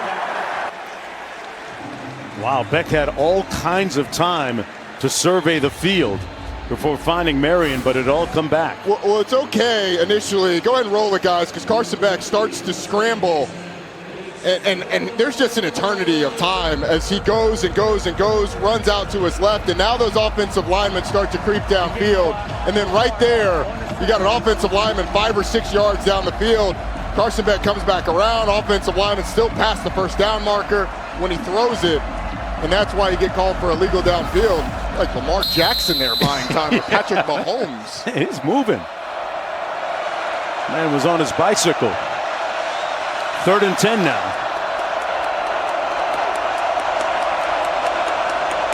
He's had a hot hand the last couple series. And they whistled this one dead, and another flag on the play. Ball start, offense, number 70. Wow. 5-yard penalty, third down. 11 penalties for 81 yards against Miami today, Roddy. We were just talking about the importance of them possessing the football and draining this clock. You had a 3rd and medium. And you mentioned during that play, Carson Beck had Mark Fletcher, didn't see him. Then you get the illegal downfield, which that happens when you have scrambles that long. But the false start, stuff like that, that is been a backbreaker for Miami today. 3rd and 15 now. Malachi Tony, part of that bunch formation. But they come the other way. That's going to be a complete ball to Marion. And they're going to give him the yardage out to the 48.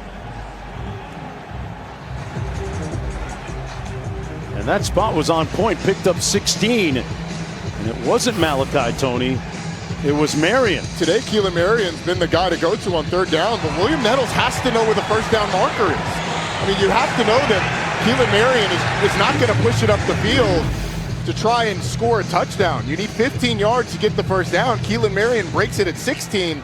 If Nettles is a little bit more aware that he can throttle down, break on that football, and knock it down, I mean, that's unacceptable to give up a 3rd and 15 in this situation. That's a huge conversion. Mark Fletcher now down to the 49-yard line. Approaching 2 minutes to go. SMU has 2 timeouts remaining.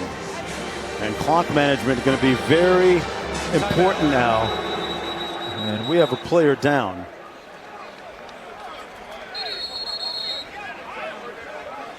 We'll get some information on that in just a moment.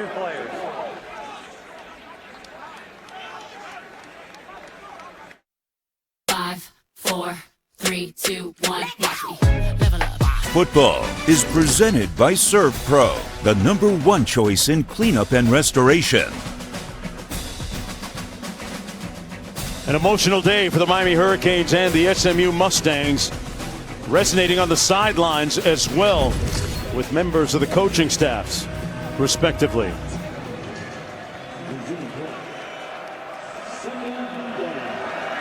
During the break, Terry Webb of SMU was able to walk off the field under his own power. Marty Brown in the backfield for the Hurricanes. On the receiver screen, it's complete, but nowhere to go on the reception by JoJo Trader. Hey, here's our Monday night Week 9 football matchup. Cardinals squaring off against the Cowboys. 8 Eastern on ABC, ESPN, ESPN Deportes, and the all-new ESPN app with Peyton and Eli on ESPN2. Coverage kicks off with the NFL Live show at 3 Eastern from AT&T Stadium, and Scott Van Pelt and the Monday Night Countdown crew at 6 Eastern time. A lot of people here in the Metroplex going to be interested in that game. Did you hear Jerry Jones' comments about his $100 billion oil deal, and so he hasn't had time to fortify the Cowboys defense? 100 billion? Yeah. With a B? I believe it was 100 billion. Something like that. Okay. A lot of playmaker knows all about Jerry Jones. Hey. I'd be a little busy too. Busy. You're counting all those dollars. That was a big tackle by SMU defensively on that second down. It sets Miami up for the 3rd and long. And like I said, they've given some of these up in this game, mostly to Keelan Marion. See how SMU plays this from a coverage standpoint, as Marion has been the go-to guy, but Malachi Toney always dangerous. Or does Miami opt to run the football to make sure that you drain it down to the 2-minute timeout? Beck has completed his last 9 passes in a row. 3rd and 8.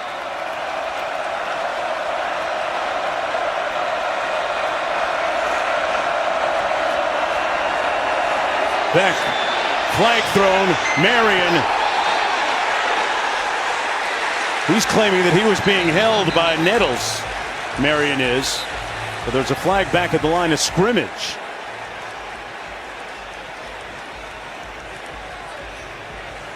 Let's sort this out.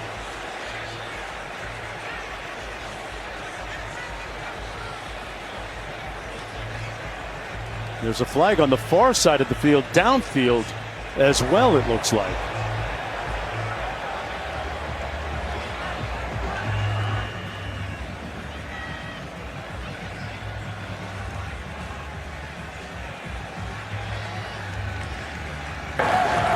There is no foul for defensive pass interference. However, holding, offense, number 61. Penalties decline, 4th down.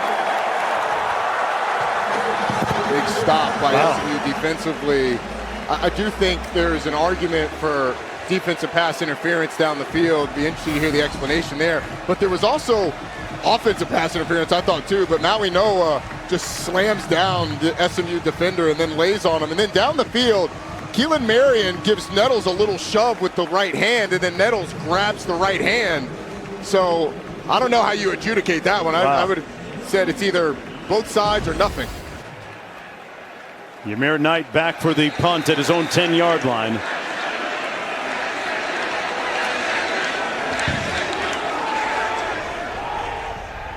Calls for the fair catch. SMU's got 90 yards to go, or at least just getting into field goal range. Let's bring in Jerry McGinn. Tell us about how we break down that last sequence, that last penalty, Jerry. The defensive pass interference pickup, that looked like it should have been left down. That looked like there was a lot of contact, a lot of hand grabbing by the defense. So it was be very curious as to why they did pick that up. So Jerry, did you see the shove by the offensive player as well? I mean, it looks like there's more on the defense. You can't see the right arm. I did think the right arm of Marion went into the defender. Did you see that as well? Well, it was slight, but it wasn't really that much of an extension. Okay. So I would leave that go, but the defense was definitely grabbing them. Yeah, and it would have been offsetting, and Miami would have had another chance. SMU without any timeouts on the receiver screen, complete to the 17-yard line. Romello Brinson, the former Hurricane, 2nd down and 3 as we hit the 2-minute timeout. Hurricanes have 2 timeouts remaining. SMU doesn't. When I say it's a nail-biter, I mean it in a literal sense. So does Michael Irvin. Back after this.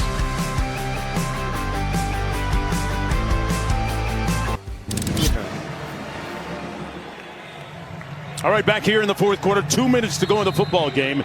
2nd down and 2. A little bit of a head scratcher for Michael Irvin and the Hurricanes, finding themselves in another tight game for the 2nd time in 3 weeks. Harden in the backfield for the Mustangs. Pass downfield, and it's caught by Hudson. Wow, in traffic, fighting off Ethan O'Connor for the 1st down. Ruben Bain is bearing down on Kevin Jennings, who throws up a prayer that's answered by Jordan Hudson. The talented receiver goes up and snags it and has the wherewithal to get out of bounds to stop the clock. They don't have any timeouts remaining. Will Sam Keltner get a chance at redemption after missing a field goal a moment ago? Miami bringing pressure. Jennings. There seemed to be a little miscommunication there with Romello Brinson. It'll be 2nd down and 10. Stops the clock with 1:47 to play. Kevin Jennings has done a good job of getting the ball out before the pressure has gotten to him. He's also done a really good job of scrambling to avoid sacks. But that is going to be the #1 thing. You cannot take a sack in this situation, have the clock running, and a loss of yardage. Brinson split to the top of your screen. Mustangs without any timeouts left. Deontay Scott, the nickel, showed blitz just a second ago. Here he comes. Got to Jennings and sacked him back at the 38-yard line. As you pointed out, Roddy, Deontay Scott and Bain had a meeting at the quarterback. Well, they kept on the blitz, and T.J. Harden just whiffed on the block. And then you have Romello Brinson kind of loafing back to the line of scrimmage. 3rd and 19, no timeouts. Underneath, out of the backfield, it's to Harden. Brought down by Jacoby Thomas. 4th down coming up. I wonder if Miami takes a timeout on this big 4th down once you get the look of the formation, or do you do it with everybody scrambling? They've got to get to the 43. Jennings drops back, and they blew it dead. And we're going to have a flag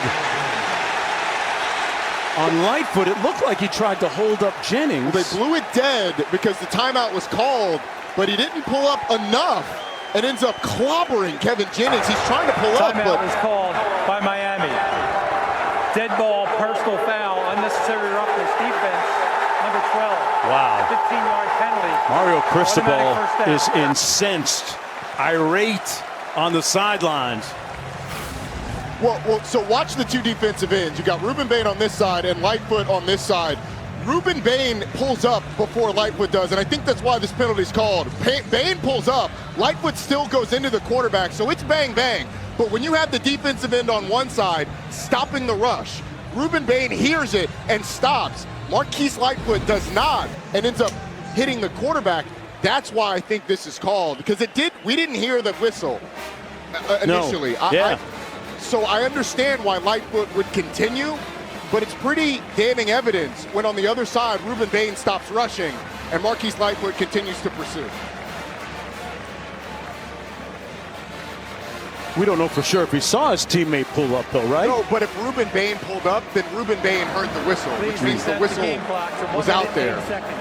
That was on a 4th and 9 play. Wow. It's going to give SMU an automatic 1st down. And so, yes, Lightfoot would not have seen Ruben Bain, but Ruben Bain heard the whistle. Could hear him, yeah. There was a whistle. Great point. Hey, our Week 10 ACC Network football lineup continues this afternoon, 3:30, Pitt, Stanford. Then Florida State hosts Wake Forest in Tallahassee at 7:30. Both games available on the all-new ESPN app, which you can watch anywhere. Right now, SMU on the fringes of field goal range. With a little over a minute to go, Jennings broken up at the 33-yard line by Deontay Scott, intended for Hudson. Remember, the Mustangs don't have any timeouts remaining. Sam Keltner looking for a moment for atonement after missing a field goal on the previous try just a few moments ago. Derek McFall in the backfield. 2nd down and 10. Good, if you're Kevin Jennings, no sacks here. Try and get the ball out. Gets it out quickly, complete to Knight. Yamir Knight down to the 25-yard line. 1st and 10. And now in field goal range for Sam Keltner. Got a player down. Looks like Savion Byrd. left last week's game against Wake Forest with an injury. It's going to cost SMU 10 seconds, and the left tackle has to come out of the game. Nate Anderson comes in for him. Here's one of the key plays so far. The field goal that was tough to discern as to whether it was good or not. But Jerry McGinn, our rules analyst, says the entire football has to be inside those white uprights. 1st and 10. Jennings. There's a couple flags down on the play. Jennings cuts it upfield and tiptoes out of bounds at the 20. See what these flags are about. SMU doesn't have any timeouts. Holding offense, number 64. 10-yard penalty, replay first down.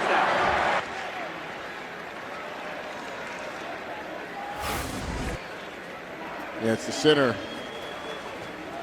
Joshua Bates.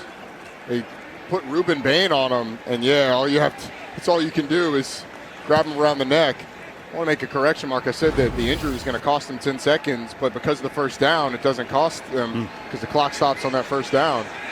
It's been a point of contention with the Miami Hurricanes coaching staff to the point where they have communicated with the league about Bain being held going back several weeks now. Just on the fringes of field goal range now. 47 seconds to go, 1st and 20. Jennings with trips and a bunch formation at the top of your screen. Throws it up and incomplete for Ymir Knight. Keontae Scott, the omnipresent DB, in on coverage for the Hurricanes. Stops the clock with 42 seconds to play. Keontae Scott's had himself a day. It's been all around the football. Now, what does Corey Heatherman dial up here? Do they decide to be aggressive? This isn't a big pressure team with more than just 5 because those defensive linemen are so good. But Ruben Bain is the one you need to watch for.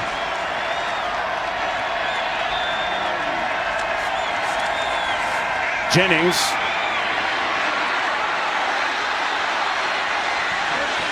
Tiptoes out of bounds at the 32-yard line.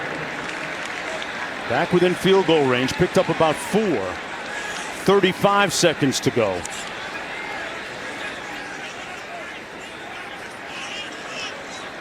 How aggressive is SMU going to be? That make from Sam Keltner earlier from 43, the miss just barely from 42. This one, if they don't get another yard, would be approaching 50. It'd be about 48 yards. And his career long is 51. 7 on the play clock. Got to get moving here. Jennings, you don't want to take a sack. And he won't. The pass is ruled complete at the 21. What a grab by Hudson. Kept his feet in bounds. Stops the clock with 29 seconds to go. Makes himself available to the quarterback. Feet are down, ball in his hands, firm control. Does he survive the ground? He does. Wow. What a catch. What a grab as that moves Sam Keltner a little closer.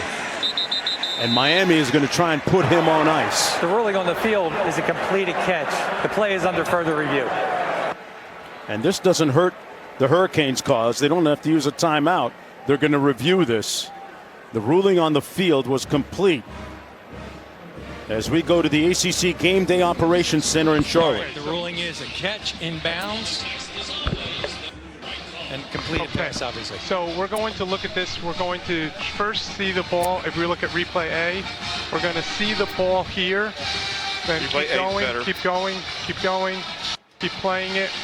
Play it in real. It's TV slowing it down, Mark. Oh, this is TV slowing it down. Yep. So we're trying to identify when he's bringing the ball in to identify control.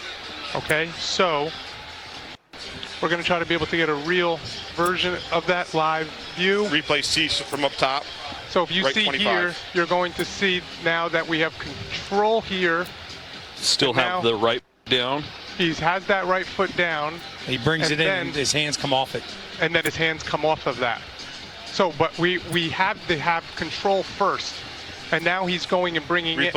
bringing the ball in. So he has control with that body part down. Would everybody be in agreement? Yes, sir. Yes. And then he's bringing the ball in. So we have a completed catch. Now I'm just checking to see, let's check to see the yard line, make sure that's accurate. 20. And we have the 20, and he's bringing it in. The ruling on the 21. field. And you have the, excuse me? The ball's right now says 21. Okay. 21. We don't have enough to be able to overturn that. The ruling on the field is upheld. Yes, sir. Okay, so the ball is good where it is. The ball is good where it is. Okay, ruling is upheld. Thank you. And the clock is good. Got it.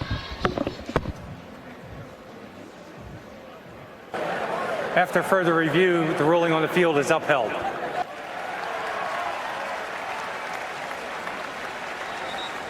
Your thoughts, Jerry, on the deciphering and all that?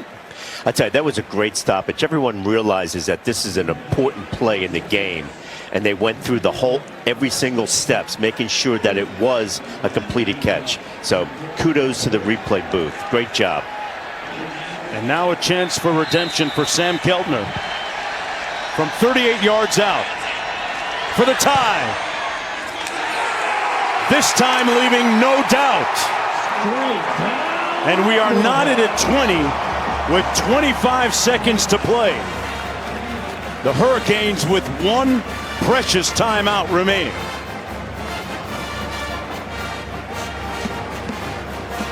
The mental resilience of this SMU team and of the kicker, Sam Keltner. Yeah.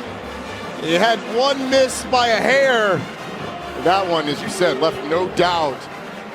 Miami's got 25 seconds left, one timeout. I mean, we've seen miracles happen. We'll see how aggressive they are. But SMU, the great drive and the mistake, another penalty by Miami. It was bang, bang, maybe a little controversial on the roughing the passer, the unnecessary roughness, but nonetheless, it was a penalty that got SMU off of that 4th and 9. Here earlier was the miss by the slimmest of margins, just outside, maybe even over the upright. But you come back and absolutely drill one, and despite having negative -2 yards rushing on the game, Mark, SMU tied. Yeah. And it looks like this one might be headed for overtime. Numbers are kind of crazy to figure out when you talk about their rushing total, but here we are tied at 20 with 25 seconds to go.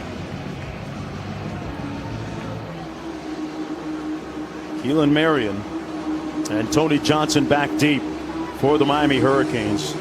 Marion was one of the top kick returners in the conference last year at BYU, but he will not take this opportunity. It'll be 1st and 10 from the 25. What a day on homecoming here in Dallas. Back to the studio. Yeah, Jones, you just want to give those Notre Dame fans an update that we've started that game over on ESPNU against Boston College. So when this thriller between Miami, SMU ends, we will bring Notre Dame, Boston College over here to ESPN, but it's currently on EU. So programming, doing a little scrambling, which is good news for us. Tie football game, Miami with the timeout left. From their own 25, and they're going to play for OT.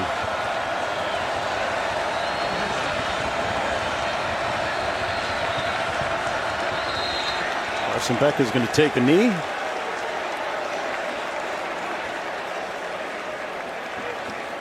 And that'll do it for regulation. Free football. If it's free, it's me, Roddy. You already know. Miami came into this game as a double-digit favorite. And we are knotted at 20 apiece. The end of regulation. And this is the second meeting all time between these two schools. In the biggest game here at SMU going back to 1983. And they have risen to the occasion. Back with overtime in just a moment.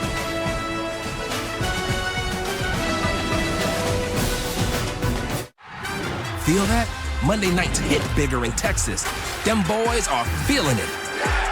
Feeling the weight of high expectations as... Welcome to Overtime, presented by Cheez-It. It's crunch time. In the first overtime, each team gets a possession starting at the opponent's 25-yard line. If it goes to a second overtime, teams again start at the 25-yard line, but must attempt a 2-point conversion after a touchdown with no extra points allowed. From the third overtime on, teams alternate 2-point conversion attempts from the 3-yard line until the game is decided. The rules for overtime, Miami will have the football first. Starting at the 25. SMU has been in an overtime game before, losing in double overtime to Baylor earlier this year. This Miami's first trip to the extra period. Shamar Brown in the backfield. Malachi Tony in motion. They're going to run it. They get a nice gain down to the 16-yard line. That was Brown. Let's look at the overtime records that you're alluding to for the respective head coaches. Cristobal is undefeated in overtime. One of those overtime games for Lashley coming this year, that victory. Second and short.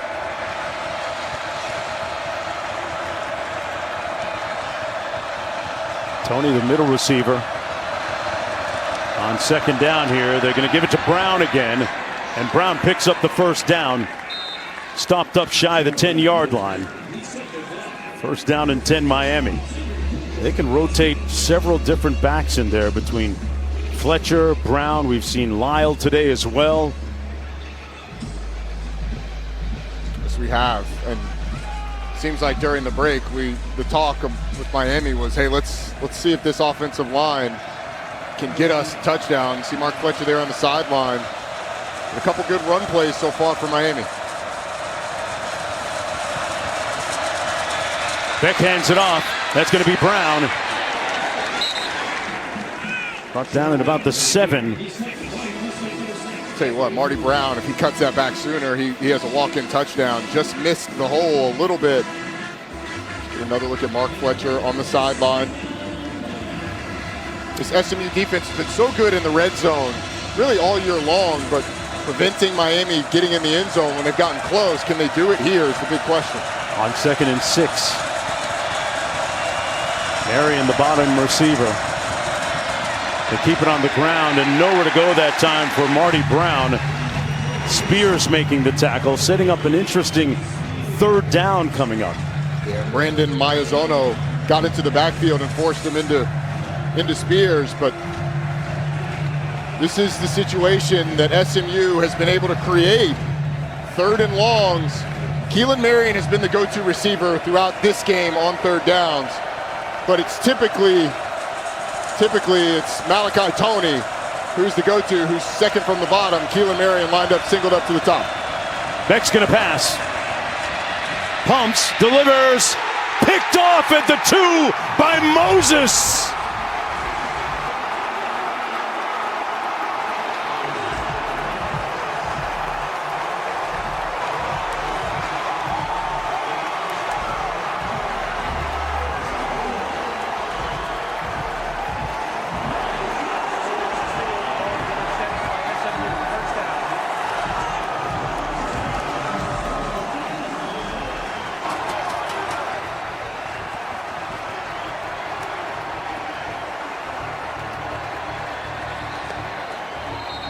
The interception plague rearing its head again for Beck. Ahmad Moses is right here, and when the receiver goes in, his eyes then go to Malachi Tony. And what Tony does is he starts to work outside and then back in. Ahmad Moses sees it, but Tony starts to go up the field into the end zone. Carson Beck thinks he's going to continue straight down the line, and what that allows Moses to do is cut underneath the route and intercept that football. It's a really good play. Second interception of the game for Ahmad Moses. 14th interception on the season for this SMU defense, who has consistently created turnover after turnover. All they need is a field goal. Jennings on a predetermined quarterback run, tiptoes out of bounds at about the 20. Make it a 37-yard field goal if they would choose to go for it here. There's a look at the overtime records in this, the biggest game here in Dallas for SMU in decades. You have to go back to 1983 to find the last time SMU defeated a top 10 opponent. SMU is able to punch it through the goalpost or in the end zone. It feels very familiar in November for Miami. Harden on 2nd and 5. Brought down shy of that line of first down marker by Akeem Messidor.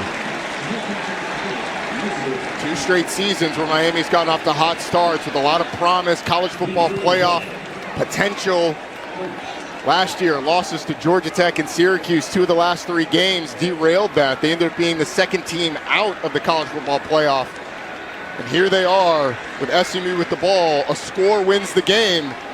And Miami, college football playoff hopes will be on life support if SMU is able to convert for either a touchdown or a field goal. On 3rd and 2, Jennings hands it off to Harden. He's going to pick up the first down. No move the chains. Miami's got to hope that they can, if they get another opportunity, and create some kind of turnover, punch the ball loose, whatever. You are doing anything you can to get the ball out in this situation. SMU is not going to put the ball in the air. It's going to be all runs. Rhett Lashley likely telling Kevin Jennings in that headset communication, remind everyone before every single play, ball security. And if you get held up, if you get wrapped up by a Miami defender, just get to the ground as soon as possible. On 1st and 10, Jennings hands it off. Harden inside the 10, down to the 8-yard line. 2 hands on the football for TJ Harden, senior out of Los Angeles. 2nd down and 4. Feels like SMU wants to end this thing with an exclamation point. Sure looks like it. Power on that offensive line. Finding gaps. TJ Harden running hard. Mario Cristobal hoping for some sort of Miami miracle.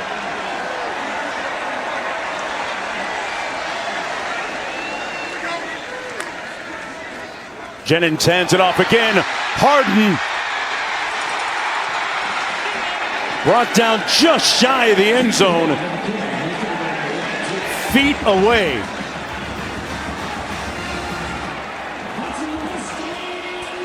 First and goal, SMU. Well, Miami slanting the defensive line this way, and Matthew Hibner gets a great block here on the edge to allow TJ Harden to cut back. And then it's just the power of the running back breaking a leg tackle, getting them down inside the 1-yard line. SMU on the verge of history. Harden, trick or treat, Dallas. SMU wins.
SMU with the upset of the Miami Hurricanes, improving to 6-3 on the season.